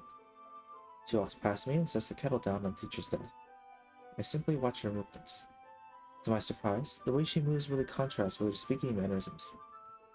Especially because of her long legs, Yuri appears elegant and methodical. Okay, may I have the water pitcher? Yes, we'll be right back. I might as well walk with you. Yeah, why not? Shall we go then? Yeah. What are you two up to? Eh? Yuri was gonna make some tea, so... I suddenly realized how weird it sounds to explain this to Monica. We're just filling the water pitcher. Okay. Sorry, I was just a bit curious. That's kind of a one-person job, isn't it? That's... Monica, please mind your own business for once. Or do you want me to tell me there's something wrong with helping involve Zalala in club activities? Eh? I'm off games. I suppose there's nothing wrong with that. Then let's go, Zalala. Yuri quickly exits the room and I follow. Once in the hallway, she suddenly puts her forehead against the wall. I spoke without thinking. How could I say something like that? Yuri, something about the way she said that. It made me feel so irritated. What's wrong with me? No, Yuri. I think you did the right thing. I wasn't expecting it, but it's also not right for Monica to judge people like that. Lotto, how come even when I do something bad, you're being nice to me? Because nothing that you do is bad as you make a scene in your head.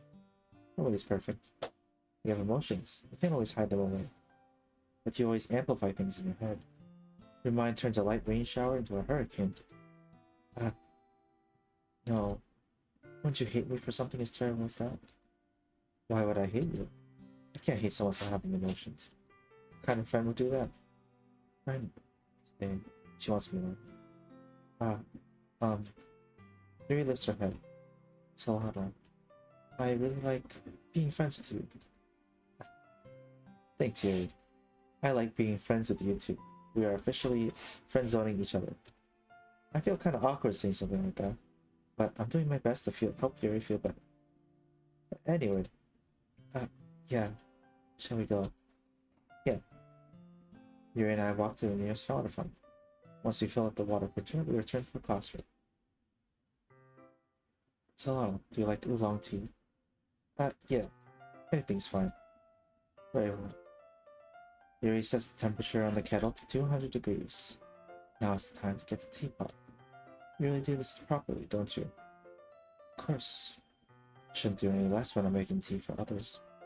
Even if I'm not an expert on tea or anything. Well, in that case, you'll only be even more impressed. Perhaps I will. Yuri fetches the teapot, begins measuring the tea leaves. To my surprise, she even starts humming a little to herself. You must be in a good mood now. Is that so? I was letting it show. You noticed. I was doing a bit of thinking, and I decided that I would try expressing myself a little more. It turns out it's not very hard for me to do, when it's you who's around anyway. That's great, Yuri. Just don't push yourself too much. Always worrying about me, so it's very endearing. Yuri wasn't kidding. I don't even know if I can keep up with this. I'll watch Yuri pour a cup of tea for each of us. Salado, I have another request. You mind if we sit on the floor today? Eh? Why's that? It's a little easier on my back. I can read with my back against the wall rather than bending over at my desk.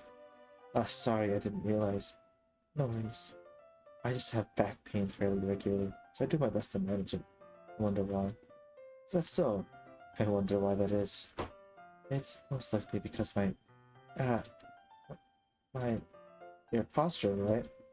Always hunched over like that while reading. Yes, I have terrible reading posture, so that's why we should sit on the floor. Fair enough. I'll go ahead and get the book. I retrieved the book from my bag. I have some chocolate as well. It's a bag of small chocolate candies I kept hidden from Sayori's candy radar. I take it, since I go well with tea.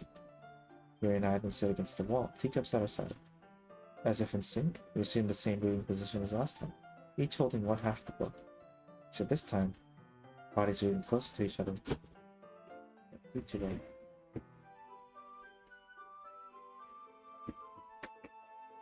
Yuri slides closer until our shoulders are touching. How am I supposed to focus on reading like this? Yuri's always kind of cute, but she's being less apprehensive. Almost more than I can handle. Yuri hands her my tea. Holding it with my hand that's not holding the book, I end up in a position that makes it harder to focus. Because I have to worry about making sure I don't accidentally touch her chest. Meanwhile, Yuri hasn't noticed a single thing.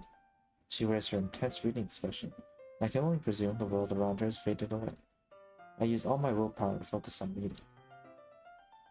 After a few minutes, I finally manage to relax a little. I put the teacup between my legs and fumble with the chocolate wrapper. Sorry. I briefly let go of the book to finish opening the wrapper. You can have as much as you want. That's okay. I won't take any. Are you sure? Well, if I touch it, then it might get smudges on the pages. You're right. I didn't think about that. I need to apologize. I'll hold the book, okay? Are you sure? Of course. Yuri opens the book with both hands. She holds it so I don't have any harder of a time reading from it. But as a result, her left arm is practically resting on top of my leg. Well, in that case, Yuri is already totally focused on reading again. I take the chocolate candy and pop it into my mouth. Then I take another chocolate and hold it up to Yuri. She doesn't even look away from the book. She simply parts her lips as if the situation was completely natural. That means I can't stop hearing. I apprehensively place the chocolate in her mouth. Just like that, Yuri closes her lips over. Okay? Yuri's expression suddenly breaks. Yuri looks at me and I just need to confirm what just happened. It's Lava. Sorry. I guess I shouldn't have done that. Well, you were just helping. That's something that friends do, right? I mean, Not really in this kind of context, but yeah, that's all it was. Yeah, then you don't need to stop or anything. I see. The situation has gotten really tense. Yuri tries to return to the book, but I can tell just by her expression that she can't even she can't focus now. My heart is pounding. Oh well? Oh well. Wait, she's like, oh shoot. She's reflexively took the chocolate. She got hand-fed. It is what it is. I nervously take another chocolate between my fingers. But this time, Yuri's eyes meet mine. How did it even come to this? Point right, point left. We're not getting my chocolate. Yuri doesn't even avert her gaze. I notice her chest rising and falling to the rhythm of her breaths. I raise my arm. Like before, Yuri parts her lips. But it's different this time. I take the chocolate and place it in her mouth. I feel her hot breath on my fingers. Okay, everyone. What? Yuri jolts back. It's time to share poems. She's a little cocky. So hello, can you help Yuri put away the tea stuff, right? Yeah, of course. Okay, thanks. Spell is abruptly broken. I'll take care of the cups. Yeah. Yuri picks up a Hopper, if you're gonna be here.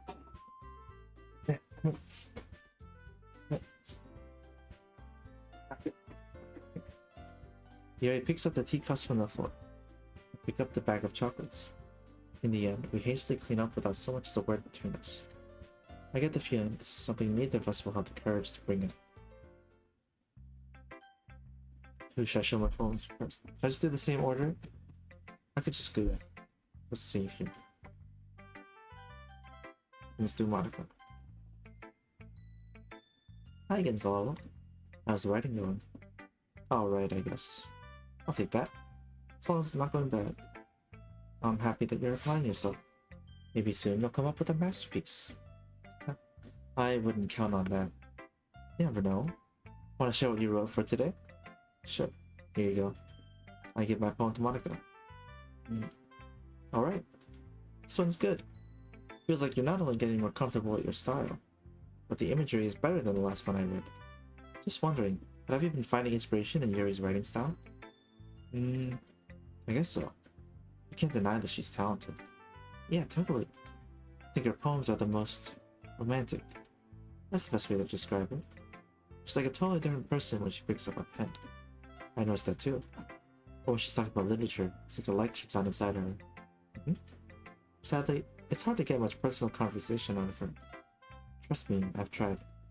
Who knows what goes on in that head of hers? I hope you don't mean that in a bad way. No, of course not. I just meant that I wish she didn't keep so much to herself. But still, defending her like that, you must be pretty into her. Yeah? You completely misunderstood. Calm down, I'm kidding. Besides, I'm pretty sure she's already got a boyfriend. Wait, really? Yeah, a fictional one anyway. Monica kind of whispers that last part to me. Just a hunch, but... Well, there's nothing really wrong with that. I have my fictional waifus too. Let me hold my puppet for a second. Do they see my dog's face instead of me? Rah. Rah.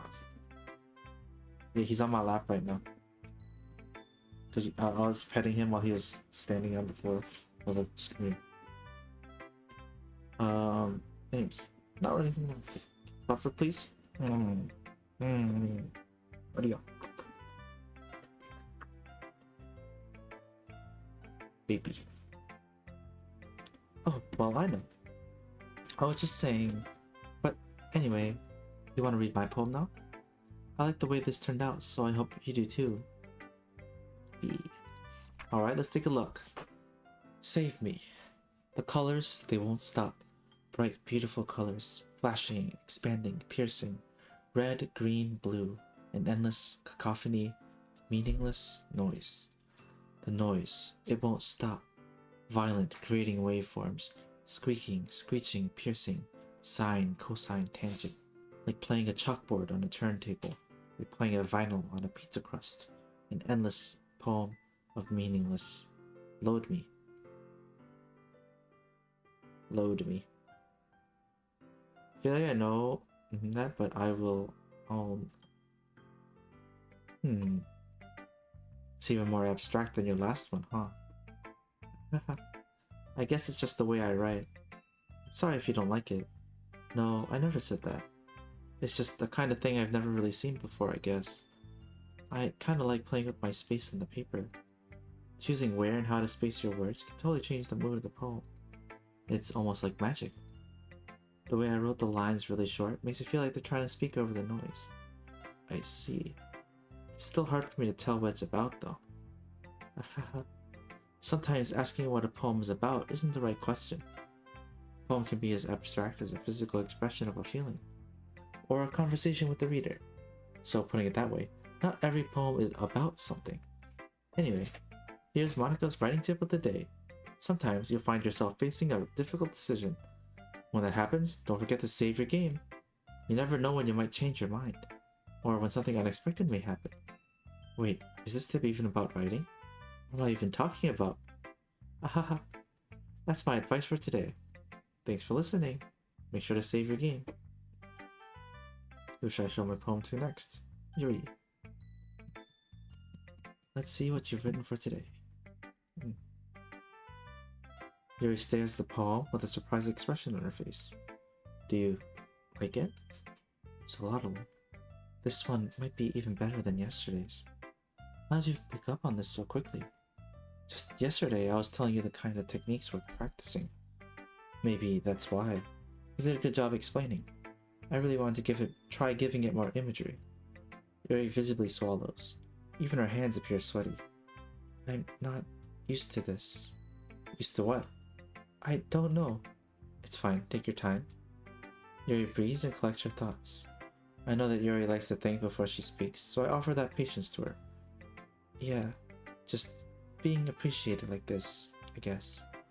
It probably sounds really stupid, but seeing someone motivated by my writing, it just makes me really happy.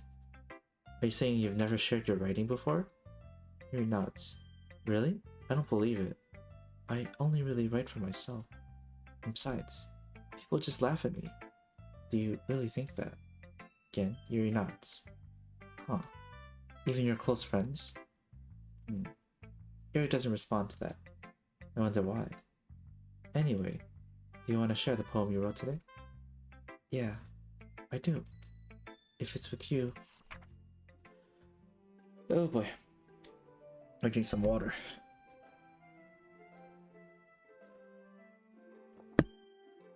Did I spill some on you? I did. I'm sorry, Pupper. It's a little cold, isn't it? The raccoon. It happened in the dead of night while I was slicing bread for a guilty snack. My attention was caught by the scuttering of a raccoon outside my window. That was, I believe, the first time I noticed my strange tendencies as an unordinary human. I gave the raccoon a piece of bread, my subconscious well aware of the consequences. Well aware that a raccoon is fed will always come back for more. The enticing beauty of my cutting knife was the symptom. The bread, my hungry curiosity. The raccoon, an urge. Yeah, the pupper wet, how could you? Not that wet. I just got a little drop on him. It's fine. Just a little baby. It's fine. Make a noise at the mic.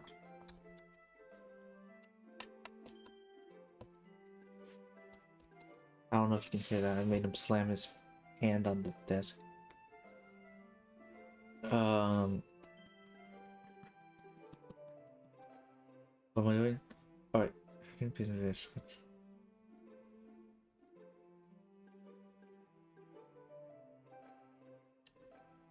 Interesting beauty cutting knife. Interesting. I'm reading this like with knowledge of previous, so yeah. Something that she knows she shouldn't do. But she did it anyways, and now it's uncontrollable. The raccoon will come back. Anyways, the moon increments its phase and reflects that much more light off my cutting knife. The very same light that glistens in the eyes of my raccoon friend. I slice the bread, fresh and soft. The raccoon becomes excited.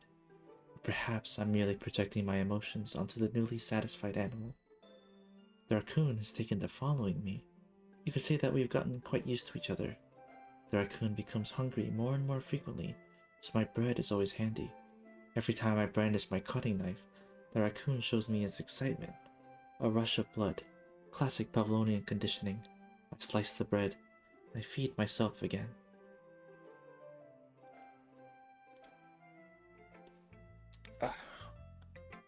All I'll say is, if you don't know anything about the game, check these poems out again on your second playthrough, because you know there's a you really feel, you can feel the intent behind them. I was a little more daring with this one than yesterday's. I can see that. It's a lot more metaphorical. Important? Not important. It's like, once you understand the context of everyone's characters, you'll see what their meaning is behind their poems. Because they all it's poetry, so they all have like hidden things, metaphors to certain things. Like you said, you watched someone's gameplay. How much of their game did you see?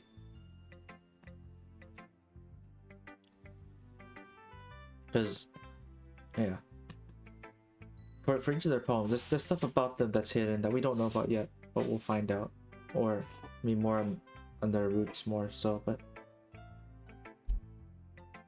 anyway, it's a lot more metaphorical.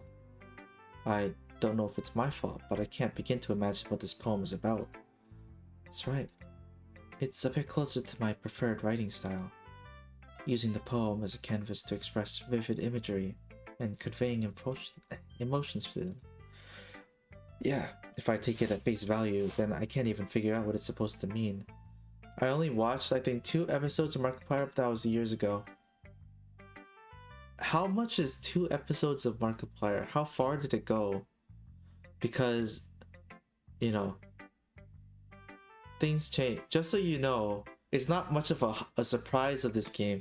They say literally at the beginning of the game, every time you start it, you know, this game contains like disturbing imagery. You know, do not play the, like, know the risk of playing this. So it's not gonna be awful. But I don't know how much of the spoopy stuff you know about. Maybe you've only seen the actual, like, this stuff, the normal fluffy stuff. I know one thing, so yeah, that's about it. Okay. Yeah, if I take it at face value, then I can't even figure out what it's supposed to mean. Well, I think it's something that different people can relate to in their own way. I wanted to express the way it feels for me to indulge in my more unusual hobbies. It's those sort of things I'm usually forced to keep to myself. So I sometimes enjoy writing about them. Why do you keep them to yourself? Because they're embarrassing, and people would make fun of me. Don't you have anything like that, Solano? Well, yeah, I guess I do. I feel like everyone has a little something like that. The best we can do is respect each other and our individualities. Even if it's difficult sometimes, and some things make us uncomfortable. After all, if I hadn't learned to embrace my own weirdness, I'd probably hate myself. I might be ranting a little bit now. But I'm glad you're a good listener. You're good at a lot of things. Writing, listening. There really aren't many people like you, Zalano. That's exaggerating a little bit. It's just how I feel. Never thought I would feel so comfortable sharing my writing. But now, I almost feel like I'm looking forward to it. It's just a really nice feeling. And you're to thank for that. It's just nothing, really. Yuri smiles sincerely at me. For just a moment, her timidness seems to disappear. Yushasho Tontu Natsuki.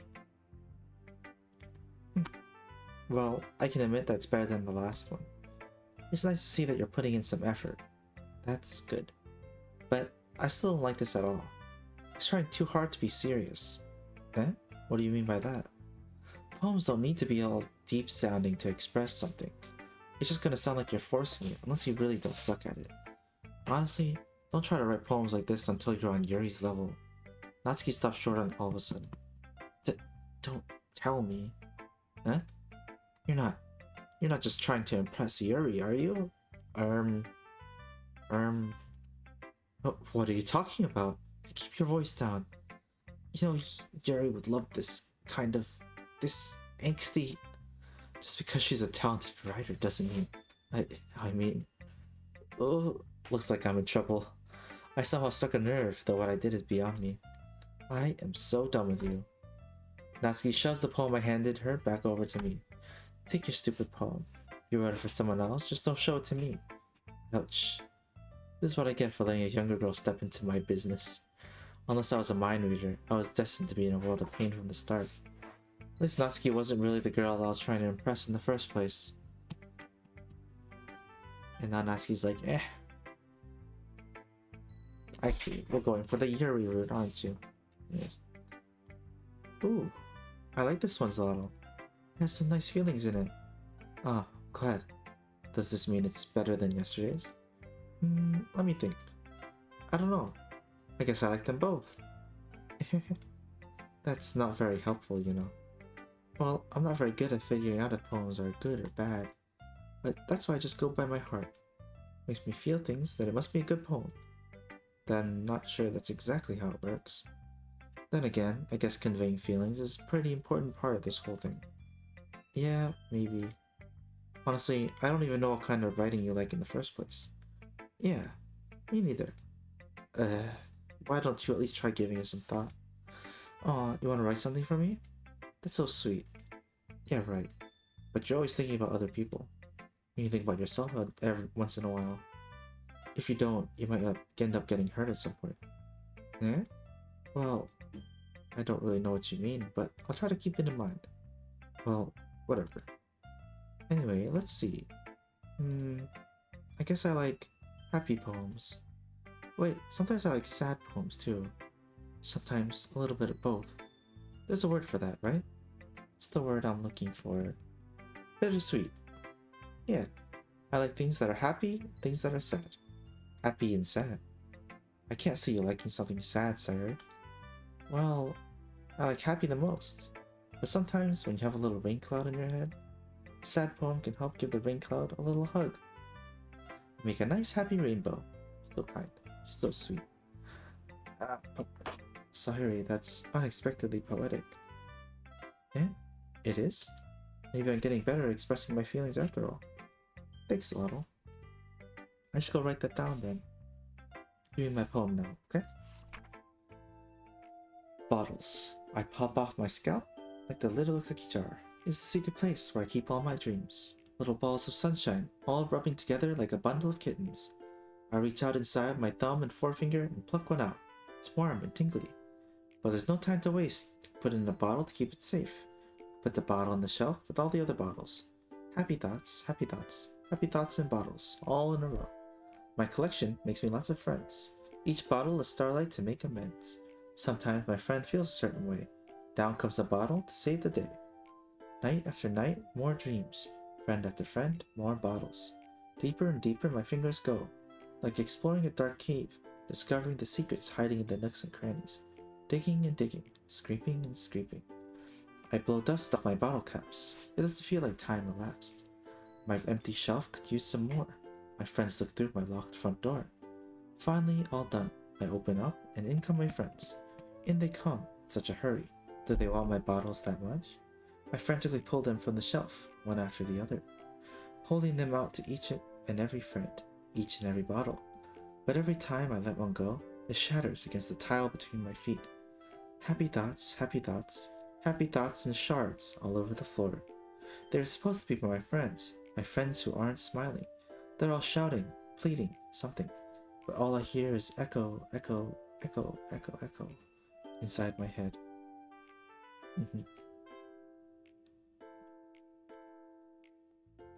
Holy crap. Sayuri, did you really write this? Of course I did. Didn't I tell you yesterday I was gonna write the best poem ever? Yeah, but I mean, I didn't expect something like this coming from you. Monika taught me a whole lot. I've been really in touch with my feelings recently. I see that. It's almost kind of creepy. Creepy? Well, not exactly. Maybe because I'm so used to you being cheerful. Well, never mind. Thinking too hard about it. The point is, it came out good, so you should be proud of it. Aw, thanks. I feel like I was meant to express myself this way. It even helps me understand my own feelings a little bit better. Writing is like magic.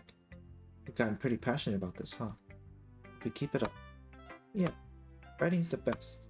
I'm gonna keep writing until I die. Don't get ahead of yourself. Sayori's always had a habit of getting obsessed with something before dropping it no more than a week later. I wonder if this is one of those times. Seeing the passion in her eyes makes it hard for me to be pessimistic. Okay, everyone. We're all done reading each other's poems, right? I have something extra planned today, so if everyone could come sit at the front of the room. Is this about the festival? Well, sort of. Do we really need something for the festival? It's not like we can put together anything good in just a few days. We'll just end up embarrassing ourselves instead of getting any members. That's a concern of mine as well. I don't really do well with last-minute preparations. Don't worry so much. We're gonna keep it simple, okay? We don't need so much more than a few decorations. Sayori has been working on the posters, and I've designed some pamphlets we can give out during the event. Okay, that's great and all, but that doesn't tell us what we're going to be doing for the event. Sorry, I thought you heard about it already. We're going to be performing. Spoilers. Oh, true.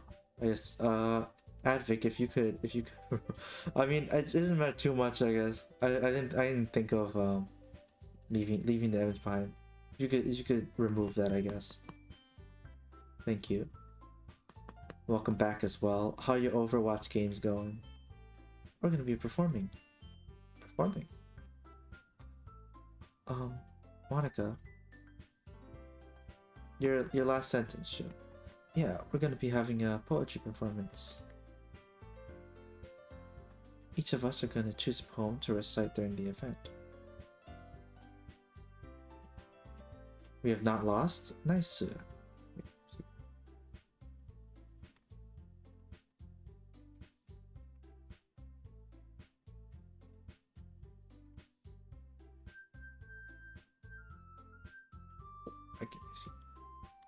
Unless you count the...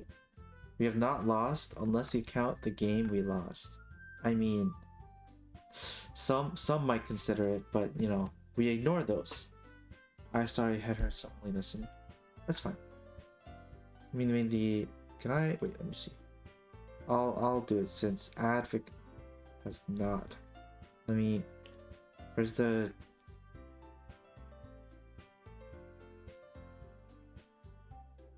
Oh, this is icons.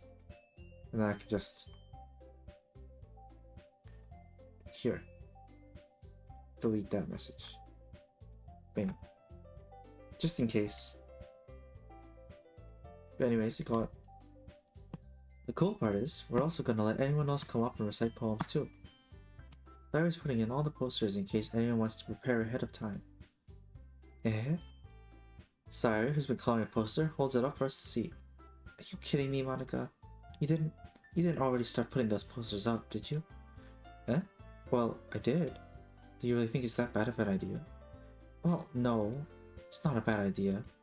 But I didn't sign up for this, you know? There is no way I'm going to be performing in front of a group of people like that. I agree with Natsuki. I could never, in my life, do something like that. Imagining it, Yuri shakes her head in fear.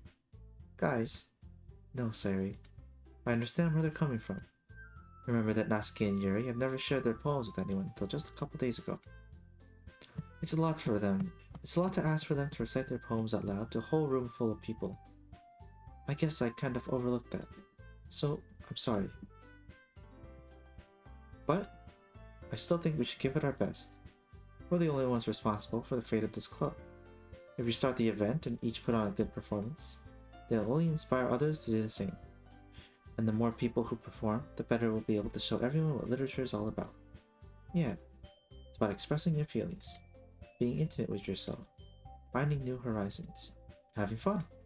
That's right. And it's those reasons we're all in this club today. Don't you want to share that with others?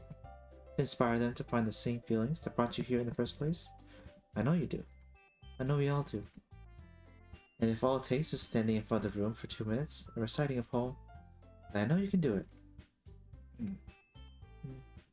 Natsuki and Yuri remain silent. Sayori looks worried. I guess that leaves me no choice. I agree. I don't think it's too much to ask. I think that Sayuri and Monica have been trying really hard to get new members. The least we can do is help them out a little bit.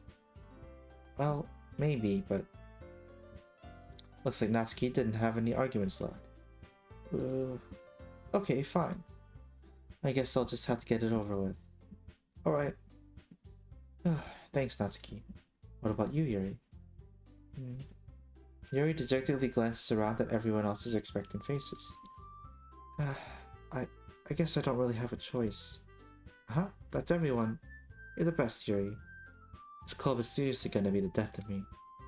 Oh gosh. You'll be fine, Yuri. But anyway, let's move on to the main event. I want each of you to choose a poem of yours. We're gonna practice reciting them in front of each other. No way! Monica, this is too sudden. Well, if you can't recite your poem in front of the club, how do you expect to do it in front of strangers? Oh no. Don't worry. I'll start off to help everyone feel a little more comfortable. Can I go next? Of course. Now, let's see. Monica flips through her notebook to the specific poem she has in mind for herself. She then stands behind the podium. The title of this poem is The Way They Fly. Monica begins reciting her poem. Her clear, confident voice fills the room. More than that, her inflection is pristine. She knows exactly how to apply emotion behind each line she recites, bringing the words to life. Is this something she's done before, or is she simply a natural? I glance around me. Everyone has their eyes on Monica. Sayuri looks amazed. Yuri has an intense expression on her face that I don't understand. Finally, Monica finishes the recitation. The four of us applaud. Monica takes a breath and smiles. That was so good, Monica. Thank you so very much.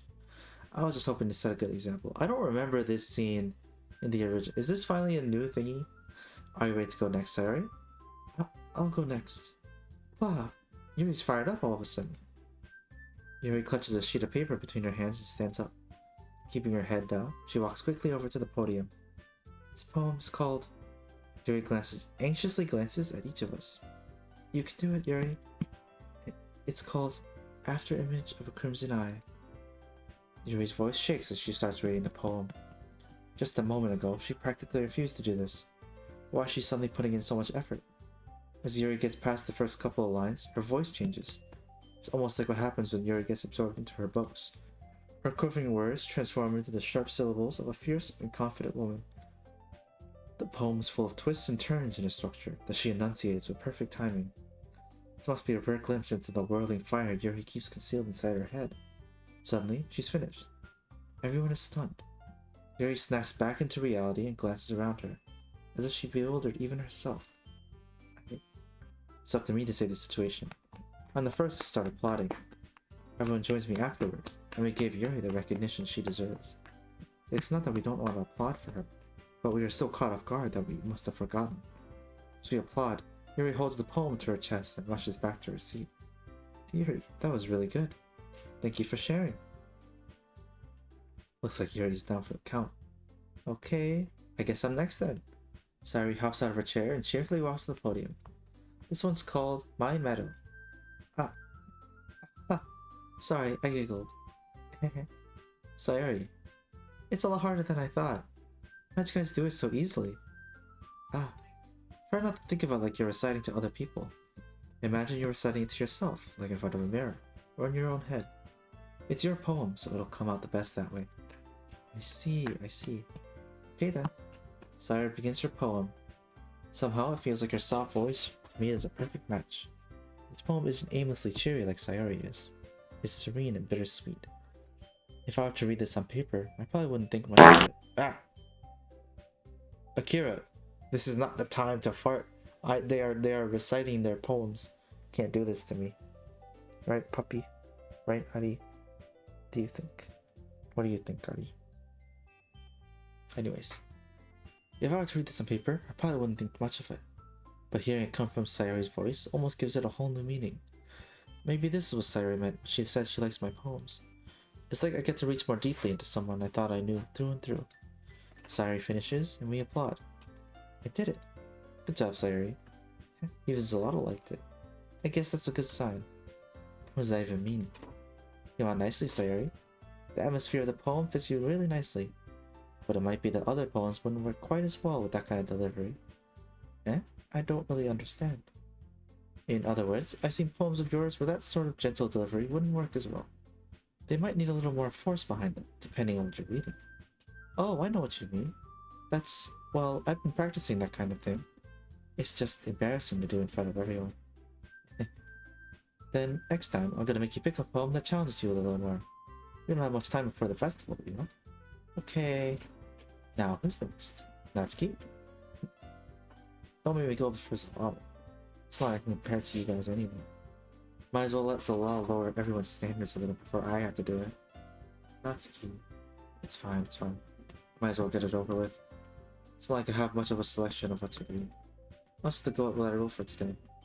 I stand up and step in front of the podium. Everyone has their eyes on me, making me feel terribly awkward. I recite my poem. I'm not exactly confident in my own writing, trying to put energy into it. Despite that, once I finish, I receive applause anyway. Sorry, I'm really not as good as everyone else. Don't worry much about it. Don't worry about it so much. I think it's less about your abilities, more about your lack of confidence in your writing. Something that'll improve over time, though. Yeah, maybe. Alright then. That just leaves you, Natsuki. Yeah. I'm going. Natsuki begrudgingly gets out of her seat and makes her way to the podium. The poem is called... It's called... Why are you all looking at me? Because you're presenting. Anyway, the poem is called Jump. Natsuki takes a breath. Once she starts reciting the poem, her sour attitude disappears a little. While she sounds a little unenthused, her poem has a rhythm and rhyme to it. Natsuki's trademark style, it works surprisingly well when spoken aloud. The words feel like they bounce up and down, as if giving life to the poem. Natsuki finishes, and everyone else applauds. She hops back to her seat. That wasn't so bad, was it? Easy for you to say. You better not make me do that again. Well, do you at least feel prepared enough to recite a poem in front of other people? I mean, doing it in front of other people would be way easier. I can put on whatever face I want for other people. But when it's just my friends, it's just embarrassing. That's how I feel. I don't know, some people are like, oh, I'm more embarrassed talking to strangers, but I'm fine with my friends because I've been with them for so long. I'm like I can do whatever with, wait, no. I don't remember what I was actually. I forgot where I was going with this. Am I that way or am I the other way? Oh yeah, I can do whatever against it in front of strangers. Yeah. I'm with Natsuki on that. It could be the other way around for me. Well, it's just how it is, so... Well, I guess in that case, you won't have much to worry about for the festival. That said, I want to thank everyone for coming through. It might be hard, but I hope you all have an idea of what it's like now. Make sure you pick a poem and get enough practice before the festival, okay? I'll be making pamphlets, so let me know ahead of time what you'll be reciting. Jeez. I should probably find some other poem to recite instead. That's fine too. Doesn't have to be your own. I'm already pleasantly surprised that you're putting in all this effort for the club. Makes me really happy. Yeah, no problem. Okay, everyone. I think that's about it for today. I know the festival's coming up, but let's try to write poems for tomorrow as well. It's been working out really nicely so far, so let me continue that. As for the festival, we'll finish planning tomorrow, and then we'll have the weekend to prepare. One day is the big day. Can't wait. I can do this. I can do this. Alright. Stand up. There's no way I'll be able to find the same enthusiasm in Sayuri and Monika, but I'll do my best to get through it. If it's for the sake of the club, and impressing Monika, I'll have to do my best. Ready to go, Sayuri? Yep. Look at you two, always go home together like that. Kind of adorable, isn't it? Jeez, guys. Don't make such a big deal out of it. Just be a little nice, though. Well, how am I supposed to respond to that? It's okay, Slow. You don't have to say it. Whatever. Let's go already. I walk home with Sayuri once more. Even though it's only been a few days, a lot of things have already changed. But today, Sayuri's being a little quieter than usual on the way home. Yeah, this is all extra content, I think. This is all stuff that wasn't in the original. Hey, Sayuri. Sorry, I was spacing out. No wonder. I was thinking about something from earlier. I like how we get to... I mean, Sayori fumbles with her words. So, let's just say that one day, Yuri asked to walk home with you. Huh? Oh wait, is this new? No, I think this is new. What would you do? What kind of question is that? You're kind of putting me on the spot here. Yeah. Ooh. Sure, you're still here. What would you? What do you think is the choice for you? If Yuri asked to walk home with us instead, we go with her, or we still walk with Sayori?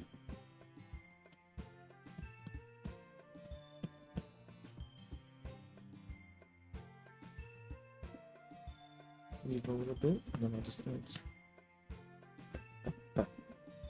Oh, look. Why doesn't the go with her? Okay, wait. Let me do the Why is this one also not working now? It was doing so fun. Give me a second, B. Welcome in. Thank you for the raid. How was Subnautica?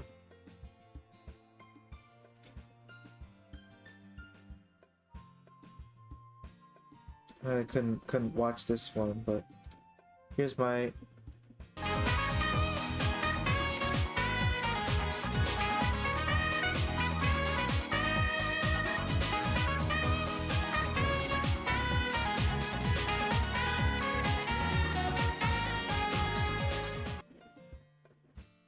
Alrighty. So Subnautica good. Have people helping me come and bring bad. That's good. Glad. Were you watching on the background like you said, or were you busy? Because I think there was one scene. There was one scene with that I haven't seen yet. Welcome, sorry, best girl. I'm sorry, B, but Shu has been going for go. Wait, Shu, what do you mean by go with her? Go with who? I looked over now then? Yeah. We're going for the Yuri route because Shu liked Yuri. So we're doing that, but I don't know. I asked Shu what she wanted here. She said go with her. I don't know. Sayori? Okay. So, say I would still walk home with Sayori. Sayori. You think I would really ditch you for Yuri? So, okay, we get to still do it. Eh? But she's so beautiful and smart. Jeez. I already see her in the club every day. Besides, you always seem like to really like going home together. I wouldn't just ruin that for you. You're so silly, Zana. You think about me too much sometimes. Yuri would deserve it if she wanted it, so... Sayori, I've already made up my mind. I really can't figure it out sometimes. Sorry. Besides, what's the point in speculating something that's never gonna happen? Conversation trails off. Kind of a weird thing for Sayori to care so much about. But I want to respect her and keep her happy too. Then again, the festival is only a few days away. Who knows what will happen at that time? A few days away. And now? Night 3. Yeah. Right? If you remember the original game, they never did like a poetry recital for the festival, right? So I think it's Raincloud is from infallible, incapable, contamination, incongruent, effulgent, disoriented, misfortune. Art? No. Portrait. It never made it to there. It's been a long time, right? Not like there's still like day 2, so it's pretty early still. But this weird ass poem, I throw all the words in the thesaurus that I see, and I throw in there, and then I do it, and I'm like XOXO Yuri. Who's for marriage? Sorry. Melancholy, unrestrained, atone, unending, scars. Oh shit, scars is right. Tenacious, frightening, crimson, infinite. But it's like oh, because like it was always going to be that they were going to recite their poems for the festival, but they never said Monaco was never like, let's share our homes. I think it's been a while since I played it. I only did one run too. I did the Natsuki route. Feel like you would know. You guys would know I would go for the Natsuki route, but I have to. But anyways, oh man, the last one here again. Don't worry, I just walked into it. Practicing piano again. Yeah. Must have a lot of determination. Starting this club and now picking up piano. Well, maybe not determination, but I guess passion. Remember that the club wouldn't be here if it wasn't for all of you.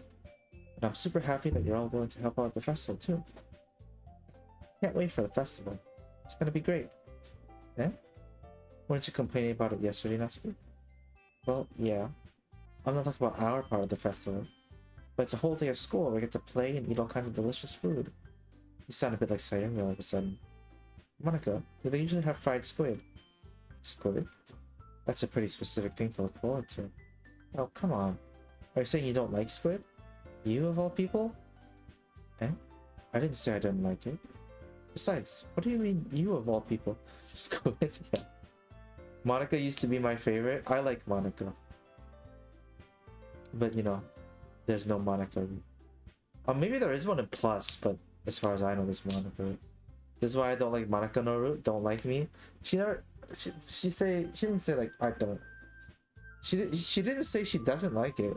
She didn't say that. Natsuki was just like, what? You don't like squid? She didn't. No one here doesn't like squid. Everyone here loves squid.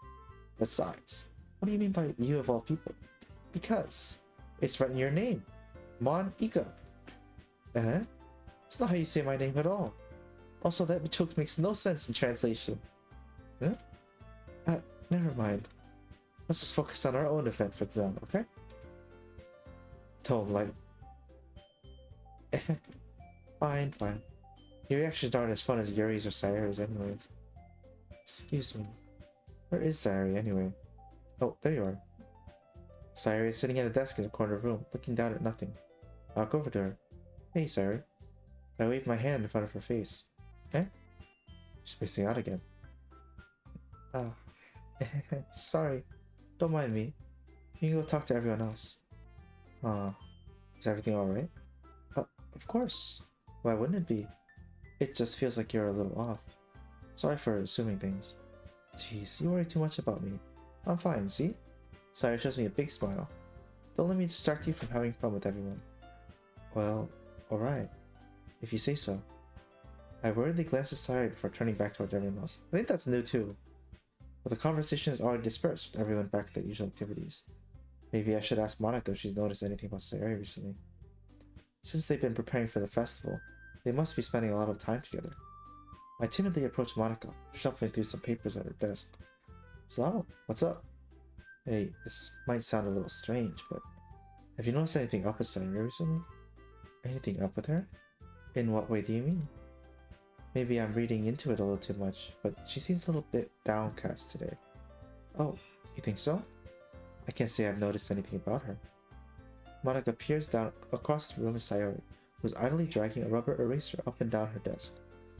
Maybe there is something on her mind, but I'm surprised I'm not the one asking you, Solano. You certainly know her a lot better than I do. Yeah, but she's never really like this. She's always talked to me about the things that bothered her. But this time when I asked her, she was really dismissive. Sorry, I know it's not your problem. I just wanted to ask if you knew anything, so I'll drop it now. No. It's important to me too. I mean, I'm also friends with her. I also care about the well-being of my club members, you know? Maybe I'll try talking to her myself. Eh? Are you sure about that? She seemed like she wanted to be left alone. Are you sure? Maybe she just has a hard time bringing it up with a person of interest. Person of interest? What do you mean by that? I'm saying that maybe the thing on her mind is you, Solano. Me. How on earth did you come to that conclusion? Well, I probably shouldn't say too much, but Sayori talks about you more than anything else, you know? Yeah? She's been so much happier ever since she joined the club. It's like an extra light was turned on inside of her. What? No way. Sayori is always like that. She's always been full of sunshine. It's not any different now than it always has been. You're so funny, Solano. Have you thought that maybe you've always seen her as so cheerful? Because that's just how she is when she's around you. I said too much. I'm sorry. What do I know anyway? Yeah, she just likes me, so it's like she's cheerful, but everyone else she's like, eh. I didn't mean to jump to conclusions, so you should just forget about what I said. I'll try to talk to her, so try not to think about it for now. Alright. Monica smiles meaningfully. I know she said to forget about it, but I already know that I won't be able to get her words out of my head. Monica stands up from her desk and walks across the room to where Sayori's sitting. I watch her kneel down next to Sayori and gently talk to her. But she's keeping her voice so quiet that I can't hear from her anymore. I can't hear her from here. I sigh and sit myself down. I know Sayori told me not to worry about her and to have fun with everyone else, but that's impossible to do when she's behaving like this. Exactly how much do I care about her that letting this weigh me down so much? Now it feels like I'm the one behaving out of the ordinary. But there's still nothing I can do besides wait for Monica. Why does it feel like I'm being watched? I glance around the room. Suddenly I notice Yuri peering at me from over her book. But she looks away just as quickly with a flustered look on her face. I realize that she won't get anywhere like this. I've never really seen Yuri approach anyone or start a conversation of her own accord. So I have no choice but to approach her myself. By now it's a little easier for me to do that. I stand up from my desk and sit in one next to her own. I didn't mean to bother you or anything. Relax, you didn't even do anything. But I could tell that you want to be alone with your thoughts. Alone with my thoughts? How are you even able to tell I was thinking like that? Well, it's something that I do a lot. So it wasn't hard for me to spot based on your posture and expression. Not that I was staring or anything. I didn't do anything creepy like that. In any case, I guess you were right. I'm sorry if I caused you any concern. Don't apologize. Your troubles are only the concern of those who willingly share in that concern. Of course, there are certainly those who find the most comfort in keeping to themselves. But if you would prefer to share what's on your mind, then I'll be glad to listen. It's really not that big a deal. I was just feeling a bit uneasy about Sayori. Sayori? Oh, oops. I'm freaking flashbanging myself. Yeah, she seems a little off today, but when I asked her about it, she didn't want to admit it to me. So I can't help but wonder if something happened to her. Oh? That's quite romantic. Eh? Sorry.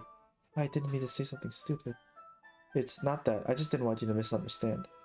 Sayori and I have just been friends for a long time, that's all. I see. Then perhaps it is unusual for her to be dismissive to you about her feelings. Or maybe I'm just reading into it a little too much. Gelato. The world is full of meaning, often hidden deep beneath plain sight. There are many untold mysteries behind each person, no matter how well you may know them. So you think that there may be something behind it after all? I think that Sayori is a very complex person. Her mannerisms on the outside don't always match what may be going on inside her head, and she may not always know what she wants. I noticed her strange behavior today too, and I also feel some concern for her. But in your case, it looked like she was fully occupying your thoughts, wasn't she? Well, I guess that was the case. Sayori, she really means a lot to you, doesn't she? I guess. But you don't need to put it that way. We're just good friends is all. I really keep friend-zoning her to get with Yuri, that's crazy. Yuri suddenly looks deeply into my eyes. Her expression is gentle and curious, as if she was searching for something. Embarrassed, I avert my gaze. Sometimes, a person's mysteries are untold even to themselves. And you, as someone honest and caring, may uncover feelings you weren't aware were in you. That is, I think that she'd be a very fortunate person to have you feel that way about her. Yuri, you're giving me too much credit. I'm a pretty simple guy, so I think I'm pretty good at understanding my own feelings. I'm not nearly as sophisticated as you. It's not a compliment, is it? It is what it is. Anyway, as long as we're here, why don't we do some reading? Well, as long as you're okay with it. Yeah, I should be taking my mind off this whole thing anyway. Is this a new thing? No. Okay, no. See, that whole thing was completely new. I don't know Well, I mean, it's good that I'm getting new content now. Finally. Because, EP. Okay, everyone. After some time passes, Monica calls out to the club room. Why don't we share our poems now? Before I know it, everything is back to normal. Everyone goes to retrieve their poems, and I do the same. I make eye contact with Monica, and she smiles at me. I wonder what she was talking about with Sayori.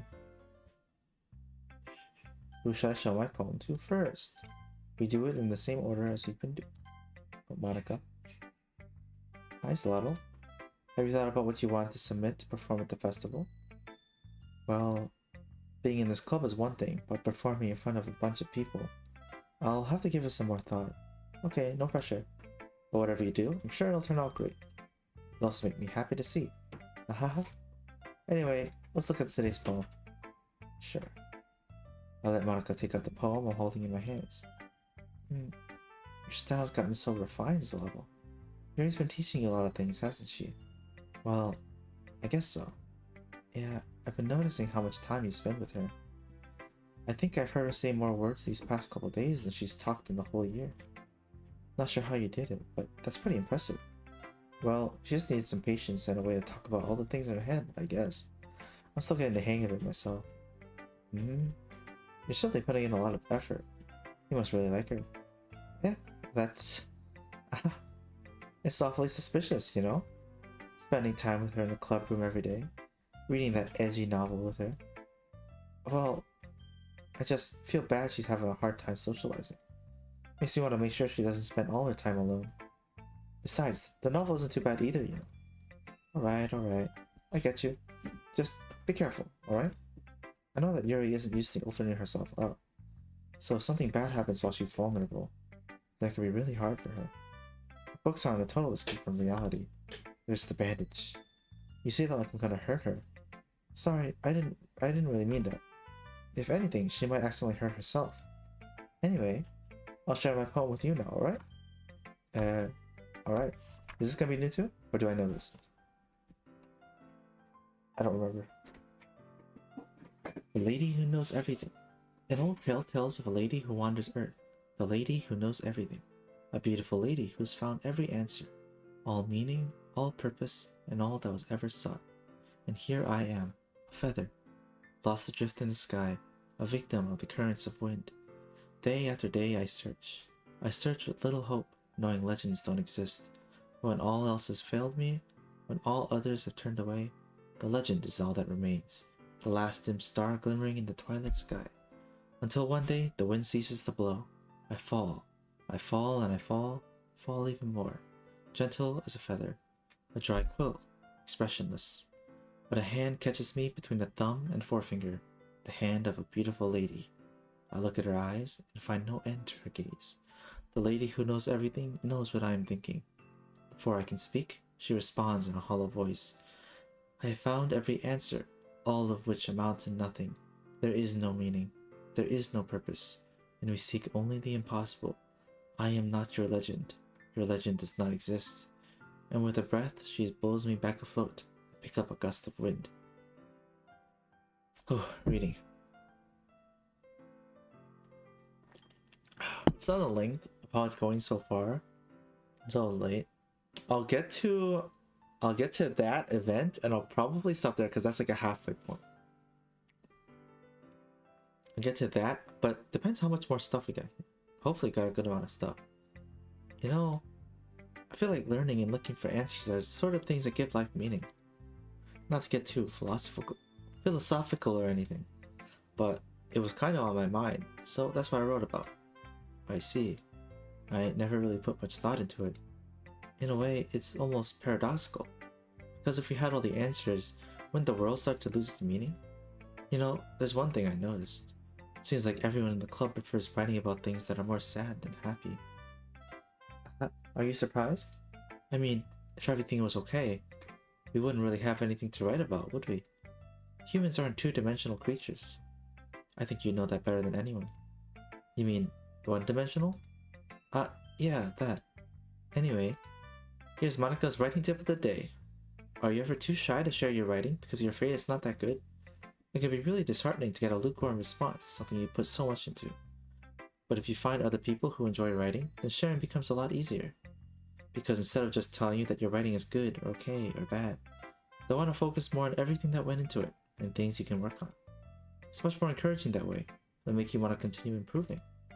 It's almost like having your own little literature club, don't you think? That's my advice for today. Thanks for listening. Thank you. Yes, that was definitely new. Zlotl, your writing has only improved in these last few days. Every poem you've shown me has been nothing short of spectacular. I can really feel the emotions. I'm a little envious even. I don't think it ever came to me this naturally. Yuri, that's the wrong way to put it. This never did come naturally to me. But I've been able to improve so much thanks to you. You're really the example I was chasing after. Is that so? Yuri gently smiles to herself. This feeling, I'm so glad I got the chance to share my writing. I never thought it would feel like this. I remember you mentioning that yesterday. I can't believe you're so good at something and you've never even shared it with anyone. It's kind of a shame. Maybe, but it's not like I really had a choice. What do you mean? Well, Yuri smiles sadly. Zlotl, during lunchtime, I eat by myself. Did you know that? It's a great time to find a quiet spot to do some reading. In fact, I always have some books with me. You say that I really enjoy reading. Well, that's one way to put it anyway. But books are so full of amazing and inspiring people. People you want to fall in love with. Or people you just know would make a really good friend. Cheerful people who always put a smile on your face. Or deep thinkers and problem solvers who discover the mysteries of life. So when you look at it that way, I'm surrounded by friends every day, you know? And those friends don't laugh at me. They don't tease me for spacing out all the time. They don't make fun of my body type. And they don't hate me for acting like a know-it-all. People say that about you? I'm not a know-it-all, Zlotl.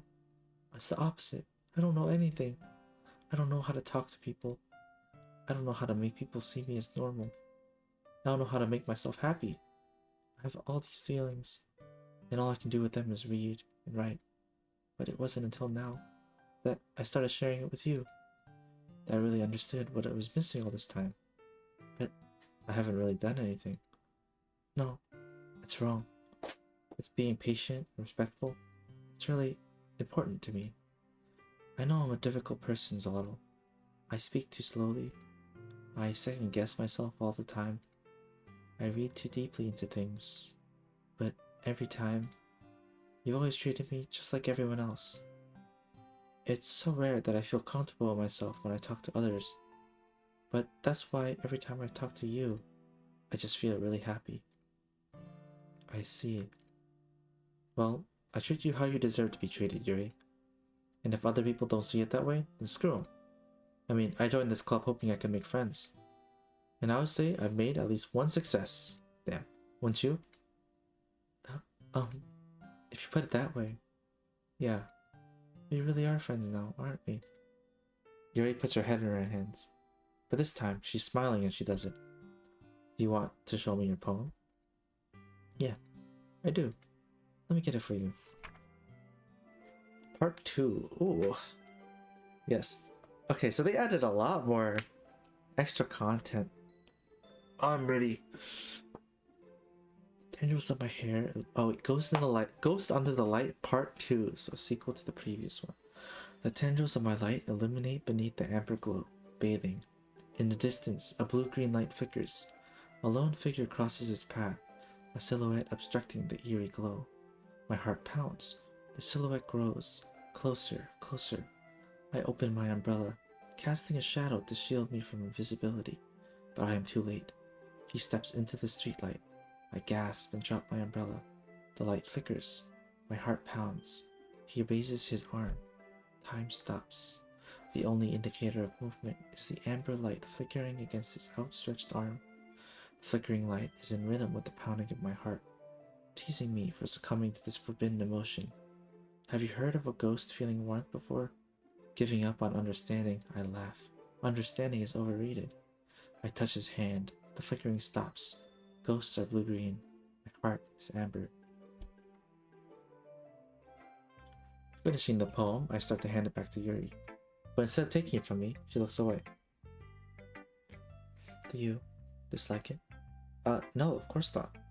I just don't really know how I should respond. Despite Yuri's poems usually being cryptic, it wasn't hard to figure out what this one is about. I don't know if I'll be able to explain this one. That's fine. I understand this one. Yuri's having an even harder time speaking than usual. Does this one mean a lot to you? Yuri nods.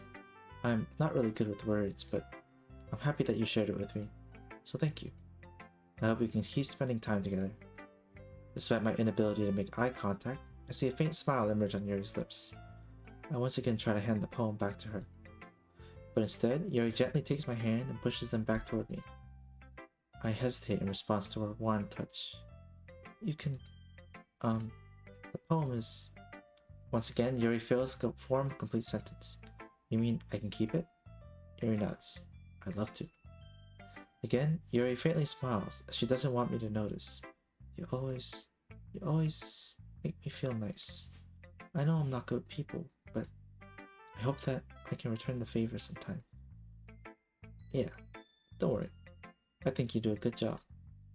Yuri finally turns back toward me. I guess we should move on before Monika says something, but I'm sure we can talk again later. Yeah, I'm sure we will. With that, Yuri timidly smiles at me and returns to my seat so I can put her poem away. Next, Natsuki. Yeah, no thanks. You didn't even... Next. She does not care. She does not even give me the time of day. She's like, fuck it, Yuri bait. I go to Sayori. It's nice, I guess. Come on, I can already tell you don't like it. Well, you don't need to worry about what I think. After all... Wait, you wrong. After all, you wrote this for someone else, didn't you? Probably Yuri. Eh? I didn't write this for anyone specifically. Maybe. That's not really what I meant though. But it's okay. You're making new friends, just like I was hoping. That makes me really happy. And you're happy too, right? In this club? Well, of course I am. Good. It's all that matters to me. Thank you, Zlotto. Sayori, is there something wrong? Huh? No, nothing. I'm just a little tired today. Alright. Just tell me if you need anything. I will. Don't worry about me, okay? You can go and play with everyone else now. If you insist. Yay! I'm gonna go home a little bit earlier today. Sayori, tell Monika I wasn't feeling well, okay? I'll see you tomorrow. Before I can say anything else, Sayori cheerfully walks out the hallway, humming to herself. Okay, you three. We're all done sharing poems, right? Why don't we start figuring out... Hold on a second. Is this me, or did you say something strange just now? Huh? Something did sound a bit unusual. That's right. You deviated from your usual catchphrase when addressing the club. Catchphrase? I don't have a catchphrase. Jeez. Why is the mood so weird today? Look, even Yuri isn't immune to it. Oh. Stagnating air is common foreshadowing that something terrible is about to happen. In your books, maybe. Look, the only thing different is that Sayori isn't here. Seems you're right. Sayori always helps lighten the mood a little bit, doesn't she? It's almost like everyone's balance is thrown off a little when she's not around. What the heck did she run off to anyway? Thought she just went to pee. Natsuki, please show some decency. Oh, come on. Actually, she wasn't feeling too well and went home early. Is that so? Hope she's alright. Seriously? Of all the times to not go home with her, you picked the time she's not feeling well? So much for you two being all lovey-dovey. No. First of all, stop misunderstanding my friendship with Sayori. Second, she's kind of been avoiding me today, so I didn't want to force it.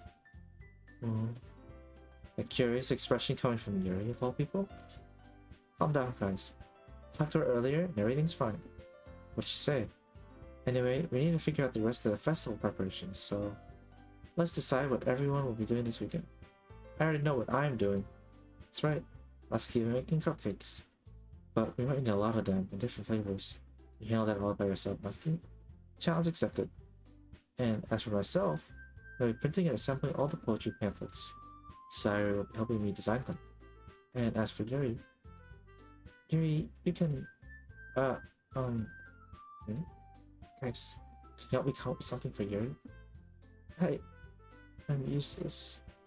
No, it's not it at all. You're the most talented person here, you know. Now Natsuki's talented too? Jeez, even I can tell now. I guess I never gave Sayuri enough credit, but I can tell things are even harder on you when she's not around. That may be the case. But if I can't also be a leader on my own, then I won't grow as a person. So, Yuri, you have beautiful handwriting, you know? So you should make some banners and decorate to help set the atmosphere. About that. I love atmosphere. Yuri's expression suddenly changes as she stares at her desk in focus and starts lying to herself. Her mind is already racing, I see. It's great. You'd be a wonderful help, Yuri. But anyway, that just leaves you, Lala. The one who's truly useless. Ha! Don't say that. In fact, both Natsuki and Yuri already have some pretty heavy tasks to handle. It'd probably go a long way to give one of them a hand. You could always help me out as well. I'll be really appreciative of that. Is Monika suggesting I spend the weekend with my club members? How on earth are they going to respond to a suggestion like that? I suppose I wouldn't mind a bit of help. Well, even if you don't know how to bake, there's always some dirty work I can give to you. It's like Monika's gonna give me a choice. It should be sitting in your butt anyway. Natsuki tries to mumble a bunch of excuses like that. Well, if I recall, Natsuki, you mentioned that you would like to handle the baking on your own. Zala might not like to be around if you only make him out to be a nuisance. So, therefore, you may be more suited to assisting with the decorations. Now I'm very EP, I'll watch the fire. Alright, if you'd like to. That's fine, you don't have to. Good night, B. Thanks for the raid. And for watching. Bye-bye, good night. I wish I could stay to influence your decision. It's fine, it's late. I'm not gonna do a full playthrough. Like I said, it is late. I thought this game would go by a little faster, but I guess because of the extra things, it's going a little longer. So by the time I gently open the door, I should end there. Anyways.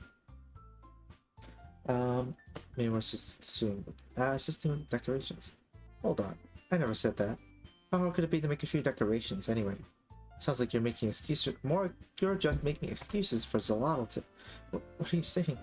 It would be extremely meticulous work, and baking isn't. Just what do you think, guys? Slow down for a moment. In the end, I think it's up to Zalal to decide how he'd like to contribute. Besides, he hasn't really gotten a chance to spend any time with me yet, you know? So I'm sure he's interested in... You literally just said... I'm surprised as well. Sorry. I was just saying, though. Jeez. Can't we just sell this to you? Huh? Akira, don't... Stop. The sound was so loud. I'm not expecting it if you can give me the shivers. It's not time for that yet. Please. Sonal, you're okay with this, right? In the end, it's up to you. Of course. Very well. In that case, you're gonna look straight at me. But of course, I'm gonna go with... Alright, shoot. We're gonna go with Yuri, or do you have any other things? Up to Monika and Sayori as well. So we got dots.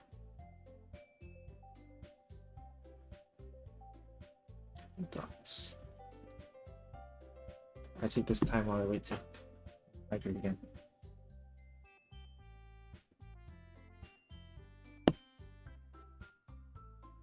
Sayori, Akira, have you seen this game before? I'm on the Yuri route right now, just so you know. Shoot at me for the Yuri route. Would you like Sayori? I'm fine with that because I know how this is gonna go. Yeah, I played it. Did you play the original or did you play the plus version? Because there's been a couple extra scenes so far. Not anything cool yet, but... Yeah, let's do Sayori first. I mean, if he's gonna be with anyone, then I prefer helping Sayori. I mean, we're already neighbors and... But Monika said that Sayori was helping her. Jeez, do you really hate us that much? No. Sorry, I didn't mean for this to be difficult. Just think of the club, okay? And then I can choose... You played the original? Yeah, me too. In the original, I did the Natsuki route. And this one I'm doing the Yuri route. You know, there's a Monica route, so you can choose Monica here, but well, I guess I should probably be helping Monica. Hey, you picked me. Hold on 1 second. Yeah. Monica, you're the one who needs the least help out of all of us. Huh? But I agree with Natsuki. Not only is your work already most suitable for one person, but you already have Sayori as well. But Zalaro was the one who... that doesn't matter. You were the one who scared him into picking you in the first place. You're the club president, Monica. You're supposed to make responsible decisions for the club. Monica, you shouldn't let ulterior motives interfere with this decision. They're going all at him. Ulterior motives? What are you saying, Yuri? In fact, it sounds like you guys are the ones with ulterior motives. Excuse me? Otherwise, this wouldn't have been made such a big deal in the first place. That's completely false, Monica. Yeah, you have a lot of work to do, you know. We won't do as good of a job if you make us work alone. Maybe that's true. Think of the club, Monica. If you want our event to succeed, then we need to appropriately distribute our resources. So are you gonna do the right thing, President? Okay, I get it. It's technically most logical for Slaw to help in a few too. So, I guess that's what we'll do. And yeah, so those two are non-options. It's going to be all the Natsuki and Yuri. And because we're doing the Yuri route, it's Yuri. Well, I'll probably be most useful helping out Yuri. Me? Are you serious? Why would you... Natsuki? I can already tell you're about to say something mean. No, I was just saying... So, you'll be helping Yuri then, Zara? Why is she a pussy in the... Who, Monica? This is normal. This is the original dialogue. What do you mean?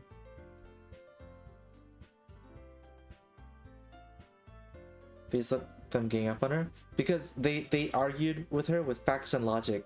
So she wants to spend time. Yeah, I remember this. She wants to spend time with you, but if you choose her, the other two are gonna gang up because they want to spend time with you. So they do facts and logic at her. So she can't really reasonably say that you're going to help her because she's with Sayori. You don't remember this? This is the part before you hang out with one of them. You don't remember? Well, you go to their house. You don't remember that? You know, you need to make cupcakes with Natsuki, or you make decorations with Yuri. I guess it's been a while.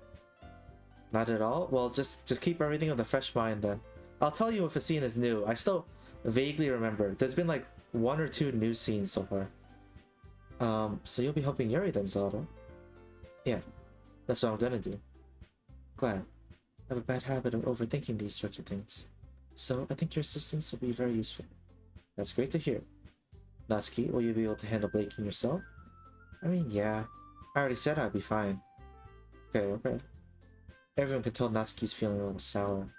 So, is that everything we need to go over? Yeah, that should be about it. Are you guys excited? Well, excited might not be the right word. But I suppose I'm looking forward to it a little bit. You feel the same way, Zara? Me? I guess you could say I'm interested to see how it'll turn out. Later, when it first came out. Yeah, same. Not immediately when it first came out, but a few months after, my roommate forced me to play it, and then I was like, okay, I'll play it. I played through it, and then he also started playing it, and I was trying to watch him, but he would like shoo me away. I'm like, I'm just trying to watch. He's like, go, I'm gonna do something else now, and then I leave, and then I come back, and he's further in the story. He just wanted me to. He wanted to avoid getting jump scared in front of me. I'm like, what the fuck? That defeats the whole purpose of me watching. That's the whole point of the game. You watched me do it, but I can't watch you, and I was pissed. Can't believe you do that to me. Anyways. It's good enough for me. What about you, Natsuki? Natsuki. What? Why is everyone yelling at me? I didn't even do anything. No. It's not what I mean at all. Yuri anxiously glances between everyone in the room. I'm sorry for this. I don't really know why Solano picked me. I wonder, it's like I've not been hanging out with you every single day. Your cupcakes are the best I've ever had. They go really well with my tea. And nothing that I do for the event will compare to that, so... I get it. Kinda surprised though. Uh, um, well, I'm the one acting immature. I already know that. But you're trying to cheer me up all of a sudden. I know I'm not very good at it. I'm sorry if I said something bad. Natsuki isn't the only one surprised. Monica and I are also taken back by Yuri's words. But she already has trouble with words. Trying to cheer someone up must be far out of her own comfort zone. But I begin to understand. Yuri was trying to sound like Sayori, even if it didn't work perfectly.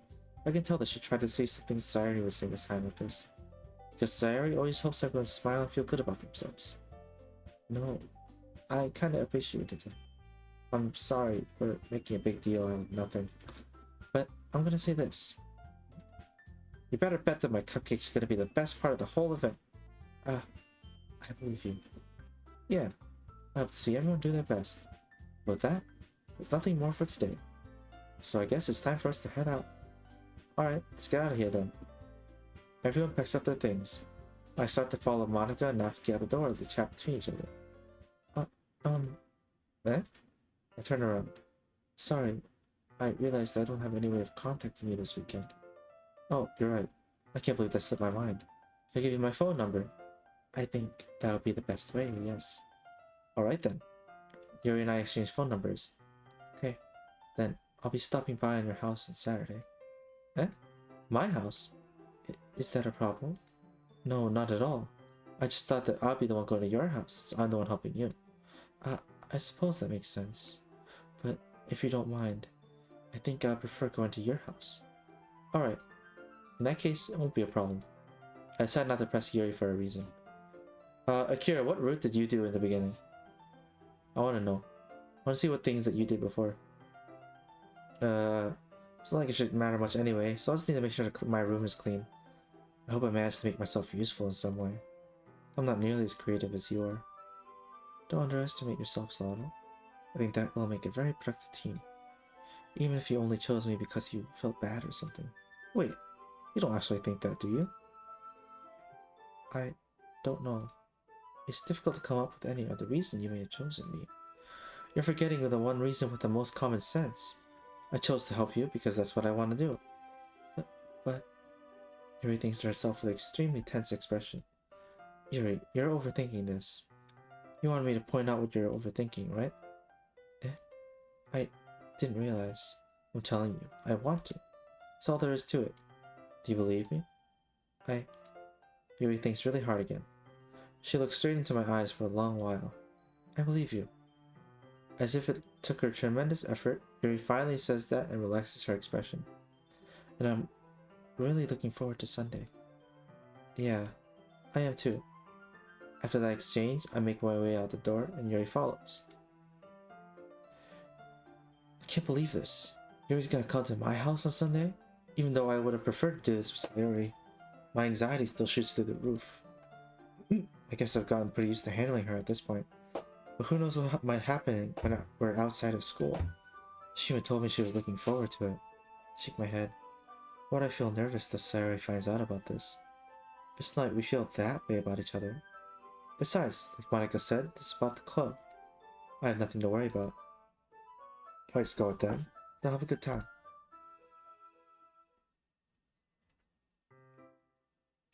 It's already Sunday. I've been getting increasingly anxious about Yuri's upcoming visit. I keep telling myself there's no reason to be nervous, but it doesn't help much. Yuri is clearly an introvert and also an intimate person in general. There's no doubt that she'll open up a little bit, but it's just the two of us. Meanwhile, we've even been texting occasionally. She was extremely apprehensive at first, but it wasn't long before I already learning more about her.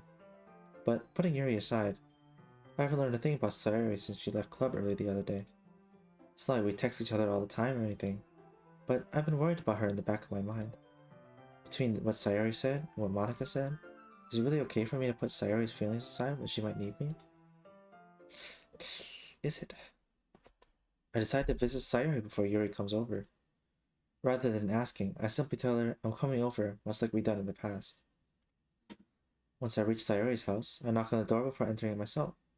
Again, we used to play so often that we made it a bit of a habit of simply entering each other's houses like we were family. The house is quiet. Sayori isn't anywhere on the first floor, so I assume she's up in her room. It's already strange of her to not run down and greet me. I head up to her bedroom when I finally found her. Sayori? Hi, Zlaro. I sit down in her room. Look at her casual clothes. Sayori forces her to smile, but it's easy to tell that she's different. There's a minute of silence between us. You haven't come over like this in a long time, have you? I guess you're right. It has been a long time. Not much has really changed, has it? Sayori's room is as messy as it's always been. I also recognize the same stuffed animals and wall decorations that she's had for years now. If you come over more often, it wouldn't be such a mess. That's because I end up cleaning it for you. How come you suddenly want to come over today? Aren't you supposed to see Yuri today? Yeah, but... Wait, how'd you know that? Sayori had already left by the time we decided that last meeting. Monica told me. It's only natural for her to keep me informed about the festival preparations, right? Ah, that's true. What about you? Are you gonna be helping Monica today? Of course. I'm just helping her online. We didn't plan to meet up or anything. Ah, so it's just me and Yuri then. Yep. There's more silence between us. Sayori stares in a random direction. Everything about her behavior is really uncharacteristic. I finally get to the point. I just wanted to see how you were doing after you left on Friday. If something's wrong, you can't hide it from me. I know you too well. So, Sayori smiles, shaking her head. It's no good, Solado. Eh? Why can't it just be like how it's always been? This is all my fault. If I didn't get so weak and accidentally express my feelings, if I didn't make that stupid mistake, then you wouldn't have been worried about me at all. You wouldn't have come here. You wouldn't have even been thinking about me right now. But this is just my punishment, isn't it? I'm getting punished for being so selfish. I think that's why the world decided to have you come over today. It just wants to torture me. Can't laugh like that after saying that. Sayori. Grab Sayori by the shoulders. What on earth are you saying? Are you listening to yourself right now? I know something happened to you. There's no other explanation for you to be like this. So tell me already. Until I know, I won't be able to stop thinking about it. Sayori gives me an empty smile. You really put me in a trap, Solano. But you're wrong. Nothing happened to me. I've always been like this. You're just seeing it for the first time. Seeing what? What are you talking about, Sayori? You're really just gonna make me say it, aren't you, Solano? I guess I have no choice this time. The thing is, I've had really bad depression my whole life. This begins. These characters got the more than just. But anyways, did you know that? Why do you think I'm late to school every day? Because most days I can't even find a reason to get out of bed. What reason is there to do anything when I fully know how worthless I am? Why go to school? Why eat? Why make friends? Why make other people put their energy and caring to waste by having to spend it on me? That's what it feels like. And that's why I just want to make everyone happy, without anyone worrying about me. I'm in shock. Can't even figure out how to respond. How is it possible that Sayori has kept this from me the entire time that I've known her? Does she really want so badly for me to just not think about her? Why, Sayori? Eh? Why is it that you never told me about this? It almost feels like I've been betrayed as your close friend. Because if I knew, I would have done everything I could to support you. Even if there's only so much that I could do. I would have tried a little bit harder to make every day a little better for you. That's why I'm your friend. All you have to do is tell me. You don't understand at all, Solano. Why do you think I didn't tell you? Because if I told you, then you'd have to waste effort caring about me instead of doing important things. I don't want to be cared about. It's bittersweet when people try to care about me. It feels nice sometimes, but it also feels like a bat being swung against my head. That's why I wanted so badly for you to make friends with everyone else. Helping everyone be happy together is the best thing for me. But then, I discovered something else too. Seeing you make friends and get closer with everyone in the club, it feels like a spear going through my heart. So, that's why. That's why I decided the world just wants to torture me. Every path leads to nothing but hurt. You're right that I don't understand. I don't understand your feelings at all, Sayori. But I don't need to understand. Whatever it takes for me to help you stop hurting, that's what I'll do. No, Solano. It's nothing. Nothing at all. The only thing that could have helped is if everything could be like it always was. But I was selfish. I finally showed you what a horrible person I am. Tears streaked down Sayori's face. I made you join the literature club because I was selfish. And I was punished by my heart hurting in a way that I couldn't understand. And now you came here, and I made you hurt too. I'm just weak and selfish. That's all I am. And that's why I'm gonna accept these punishments. Because I deserve every last one. Without thinking, I once again grab Sayori's shoulders. This time, I pull her into a tight embrace. Axolotl. Sayori, I don't care if you feel selfish. I'm really happy that you convinced me to join the club. Seeing you every day makes it worthwhile, though. If I make friends with everyone else, then that's just a bonus. But please, never underestimate how much I care about you. I wouldn't have it any other way. Axolotl. Sayori isn't hugging me back. Despite my arms being wrapped around her, Sayori's arms remain at her sides. She starts sobbing next to my ear. No, don't do this to me. Please don't do this. Axolotl. Sayori manages to speak between her sobs. I don't know if I'm doing the right thing, but all I want is for her to know I care. If you have it in you to call yourself selfish, then you have to let me be selfish too. No matter what it takes, I'll find out what needs to change. I'll make these feelings go away. If there's anything that you need me to do, you better tell me. I'll get mad if you don't. I don't know. I don't know. I don't know. Finally, Sayori puts her arms around me in return. I don't know anything. It's all really scary. I don't understand any of my feelings a little. The only time I'm not feeling nothing is when I'm feeling pain. But your hugs are so warm. And that's really scary too. Sayori lets me go. As she does so, I let her go as well. Making a flashbang all of a sudden. The festival's tomorrow. Yeah. It's gonna be fun, right? Yeah. How would you like for me to spend it all with you? It's what I want. I promise. I think that'd be nice then. Yeah. Sayori wipes her eye. If I could spend the whole day here, I would. Of all days, this has to be the one where I have other plans. Maybe I should cancel. No, don't. Please don't. If you did that, then I really wouldn't forgive you. But it's almost time for Yuri to meet me at my house. At the very least, do you want to come along and help out? Be fun. To my surprise, Sayori shakes her head. Sorry. I don't know if that'd be very good for me today. You understand, right? It's kinda hard for me to fully understand. But I'm trying my hardest. It's okay. Don't worry too much about it. I'll see you tomorrow, okay? Alright. I look forward to it. I say goodbye to Sayori and exit her house. On the way home, I find myself feeling uneasy. But it's hard for me to keep thinking about it when Yuri is about to come over too. I think Sayori is right. I shouldn't be worrying too much. We're definitely gonna have a great time tomorrow. Just focus on what's ahead of me. I approach my house. I see something that makes me feel a moment of panic. Yuri? Thank goodness. You're a little early. I'm sorry I wasn't home yet. She's just waiting there in front of my house the entire time. We've been waiting for a long time. No, I just got here. But I started to get really nervous when nobody answered the doorbell. You always could have texted me. If I'd known, I would have reassured you and hurried more on my way home. I suppose that's true. I didn't think of that for some reason. It should be common sense to do that, but I decided to ignore it. Anyway, let's go inside. I see you brought a lot of stuff with you. That's right. And did you manage to find everything I asked you to buy as well? Yeah, pretty much. At least, I hope I got everything right. I'm sure I'll be fine. I take Yuri to my room. The first thing she does is glance around curiously, which makes me feel anxious. It's so clean. Haha. I cleaned it before you came over, so that's very considerate of you to do. No. I would be really embarrassed for my room to be a mess while you're here. Well, I do enjoy cleaning. I would have gladly helped you clean. That would be even more embarrassing. Wait, don't look in there. I snatched Yuri's wrist, who was in the process of opening a desk drawer of mine. I'm sorry. I wasn't thinking for some reason.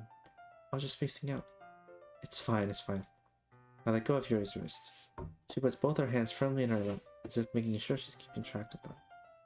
So, should we get started? Yes. I have a few things planned that you can help with. decorations, and other atmospheric enhancements. Atmospheric enhancements? You know, mood lighting, aromatherapy candles. Oh wow. I didn't know you planned on taking it that far. Of course. I wanted to help take our guests to a faraway place. Although many will stop by just out of curiosity. And for cupcakes, I guess. I'm determined to provide an experience that'll leave them wanting more. It's great. It's easy to forget that you're a pretty intense person. Ah, intense. I guess that's the best way to put it. Is that a bad thing? No, not at all. It's something that I like about you, actually. Is that so? That makes me feel relieved. And kinda happy. Yeah, no need to be anxious. Just relax a little. Relax. I brought some things for relaxation. I was going to use them during the poetry event. Yeah? Like what? Let's see. Yuri rummages through her bag. She pulls out a few candles and a wooden cylinder-shaped object. I did some shopping on the way here, so I happen to have these in my bag. I plan to cover the windows in black paper and use the candles to light the room. I think that'd be amazing, don't you? Yeah, that'd be really neat. What's that wood thing, though? Oh, this? It's a diffuser for essential oils. How familiar are you with aromatherapy? Not familiar at all. Is that so? It's one of my favorite contributors to positive atmosphere. Depending on the oils or herbs you choose, you can change the mood of the air itself. You can even feel it permeate through your body. Relaxation, positive energy, romance, reflection. It's almost like magic. Yuri takes the cylinder and pushes a switch on the bottom. In just a moment, a thin ray of vapor begins to spout through a small hole in the top. Wow, that smells wonderful. What kind of mood is that one for? This is a jasmine essential oil. It smells a little sweet, flowery, right? Yeah, that's a good way to describe it. I chose jasmine for this event because it provides more than relaxation. Jasmine enhances your emotions and helps you feel them flow through your body. You feel warmer and your heart pounds more heavily. Don't you think that'll be perfect for sharing your poems? It does sound suitable, but you seem to know a lot about this, so I trust your opinion with anything. Yuri smiles gently, clearly enjoying herself. She again reaches into her bag and pulls out several spools of thin ribbon. What are these for? Well, did you purchase the origami paper like I asked you get? Yeah, I have it over here. We won't be using a paper for folding origami. What I'd like to do is write a different word on each paper. We'll need about 100 of them. Oh yeah? What will those be used for? Well, I'm gonna cut pieces of ribbon to hang from the doorway of the classroom. Then we can fasten the paper onto ribbons to create a doorway curtain. Wouldn't that be beautiful? We also catch the eye of those passing by the room. We may also track some to peek inside. That's really creative. I had no idea you'd be so good at this, Yuri. Is that so? Well, I suppose I do get a little intense, as you'd put it. Yuri giggles with red cheeks. Is it just me, or is she more relaxed when it's just the two of us? Or maybe it's the excitement she feels from sharing something that she enjoys. Here's a marker salon. You can write any characters you want. I'll help you once I finish cutting the ribbons. Alright. Sitting on the floor together, the two of us get to work. I carefully draw a different character on each paper, doing my best to manage my bad handwriting. Yuri unravels a long strand of red ribbon next to her desired length. Then she reaches into her bag once more and pulls out a pocket knife. Eh? The knife is strangely beautiful. The silver handle has an intricate pattern of waves etched into it.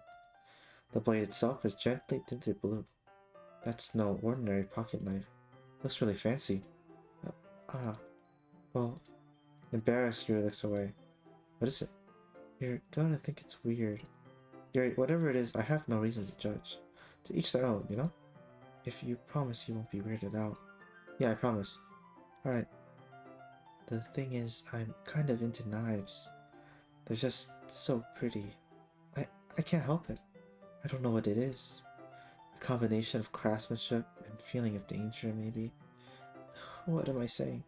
Please don't think I'm weird for this. You're laughing at me. No, I'm not laughing at you. It's just funny how nervous you got about sharing. It's an interesting thing to be into, I guess. But I think it kind of suits you. Suits me?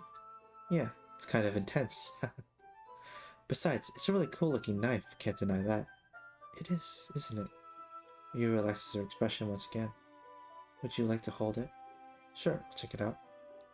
Yuri carefully hands me the knife with the handle facing me. Take it out and turn it around in my hands. Feels heavy, extremely solid. Where do you even get a knife like this?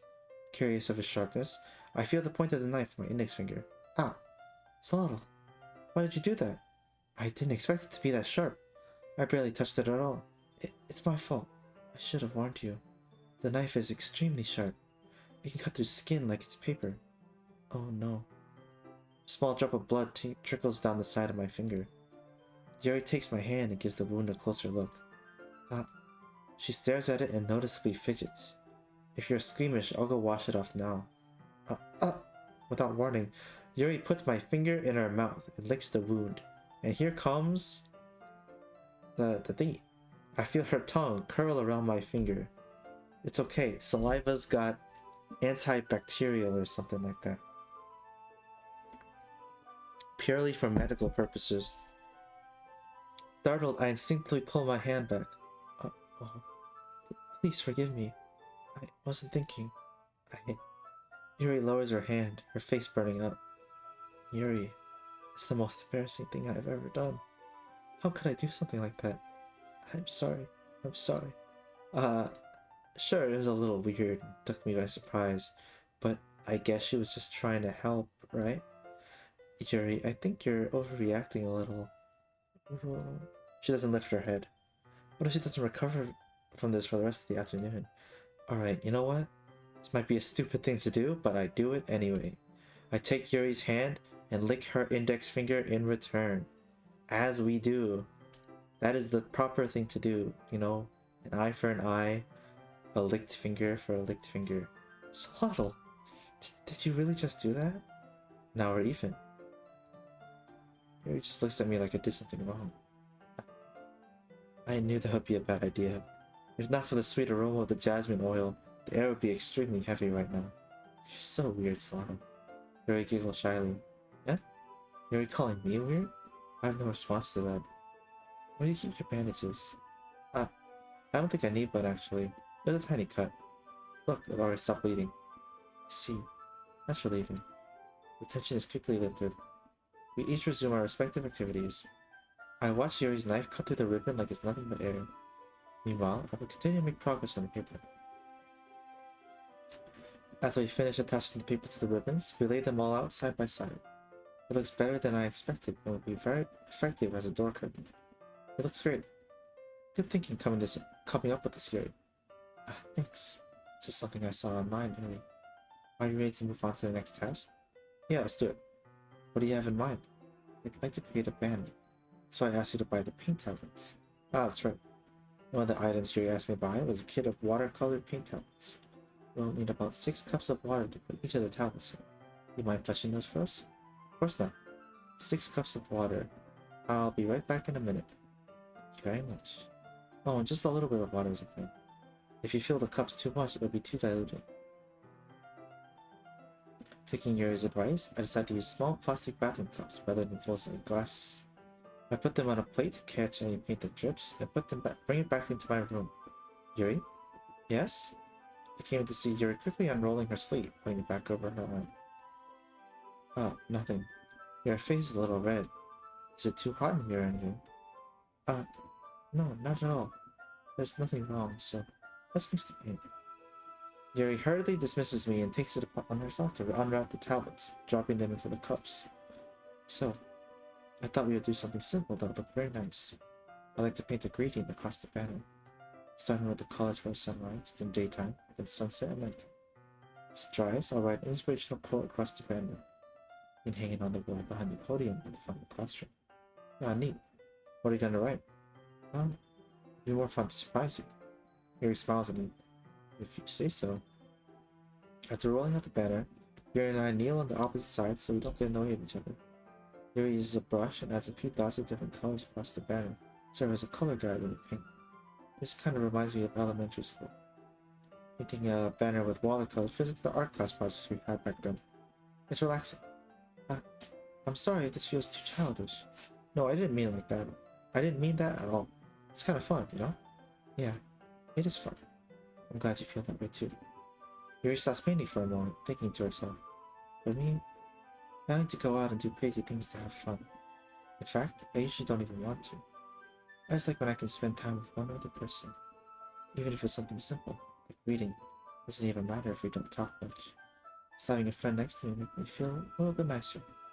I think that's all it takes for me to be happy. Is that so? Even if Yuri and I are quite different, I can understand where she's coming from.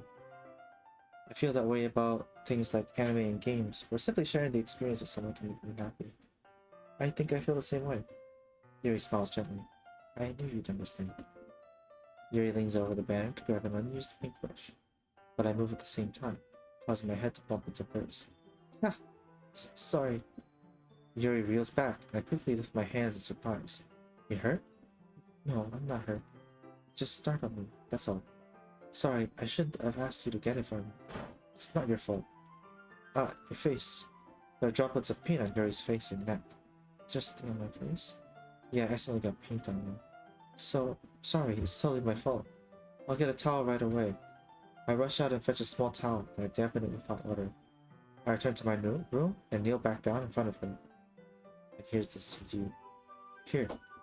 I pat down Yuri's face and neck with the towel. There's something wrong? It's hot. I just didn't expect it. Sorry.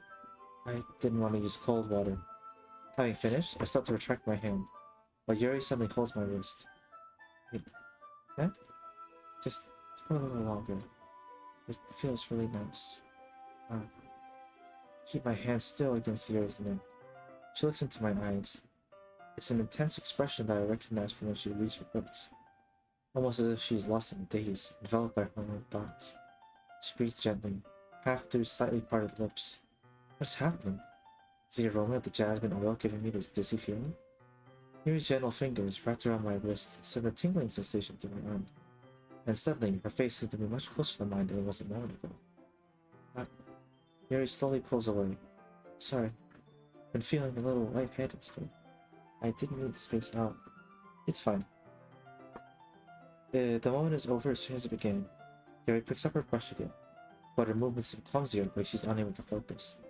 I remain silent, unable to focus, forced to ignore the event that just transpired.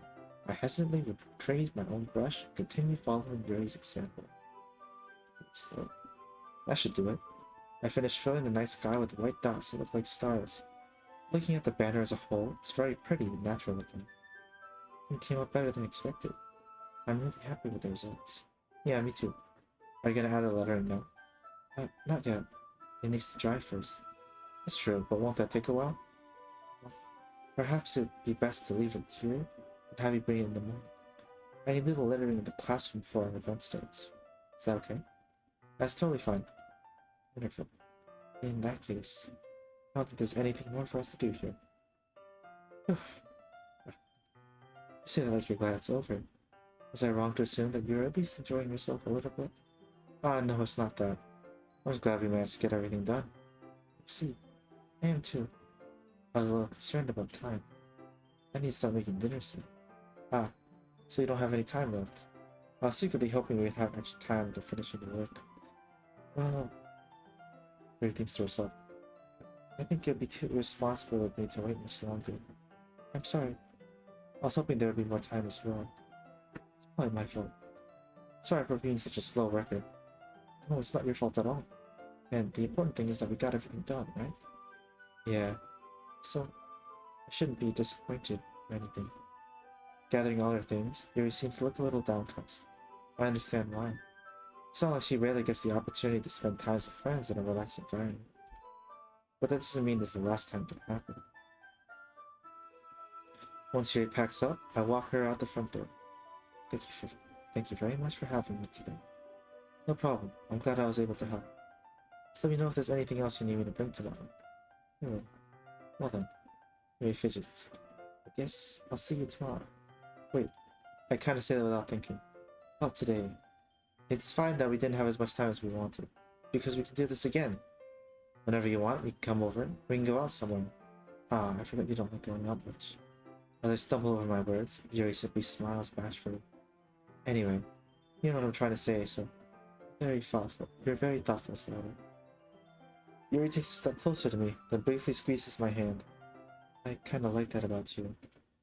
Well, how am I supposed to respond to that? but I don't even get a chance to as Yuri suddenly pulls back. Sayori? Eh? Ah, hi, Solano. Sayori. Just now, we were. It's okay, Solano.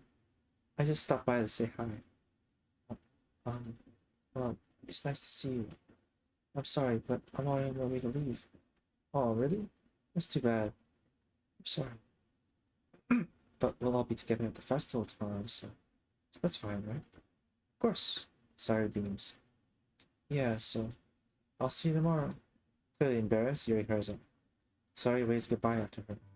Sayori, thought you didn't want to come over today. Well, I tried staying in my room, but my imagination was being really mean to me. So I had to come here and see for myself. See what? What are you talking about? You know, how much fun you're having with Yuri, and how close you got to her. Makes me really happy, she says with tears in her eyes. That you've made such good friends. That's all that matters to me. Tears start to fall down Sayori's face. It's all that matters to me. Why am I feeling this way, Zalo? I'm supposed to be happy for you. Why does it feel like my heart's splitting in half? It hurts so much. Everything hurts so much. This would be so much better if I could just disappear. Sayori, don't say that. It's true, Zalo. If I wasn't here, then you would have to waste your sympathy on me. You would have to put up with me being selfish. Monaco's right. I should just... Monaco? Monaco's right about what? Sayori, what I said before is true. I'm not going to let this continue. Caring about you like this isn't the burden your mind is making it out to be. It's something that makes me happy. It's something that I wouldn't trade for anything else. So, even if it takes an entire lifetime, I'm going to be by your side until you don't feel any more pain. But... Sayori looks away. I put a hand on her shoulder to reassure her. I'm scared, Solano. I'm really scared. What are you scared of, Sayori? I'm scared that I might like you more than you like me. Sayori? It's true, isn't it? I was weak and started to like you too much. I did this to myself. Solano, I like you so much that I want to die. That's how I feel. And it's enough, Sayori. I don't want you to hurt anymore. I slide my hand down Sayori's arm and squeeze her hand in my own. Do you remember how I said I always know what's best for you? Do you still believe me? Wordlessly, Sayori nods. Even if you don't understand all of your own feelings, I know what you need the most right now. And that's what I'm gonna give you. Sayori? Alright, is anyone here? What is the choice I make here? Sayori, in all her depresso, has given me a love confession.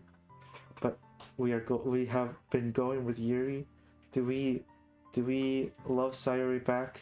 Or do we tell her you are my dearest friend?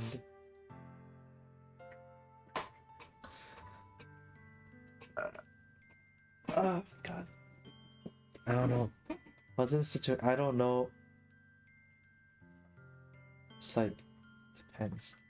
I mean, if we're going fully for the Yuri route, you know, then we can't do Tia. We can like, oh man, so actually, just because she's depressed, she can't get that leverage. So, nothing else.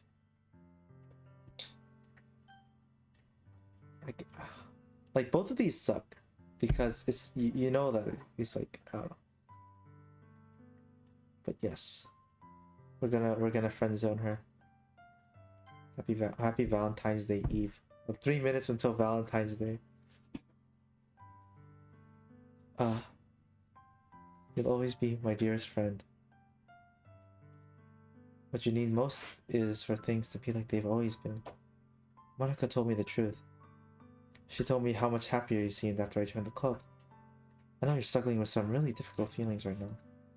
But please trust me that I know what's best. And what will make you happy in the end. I promise I'll get things back to the way they were.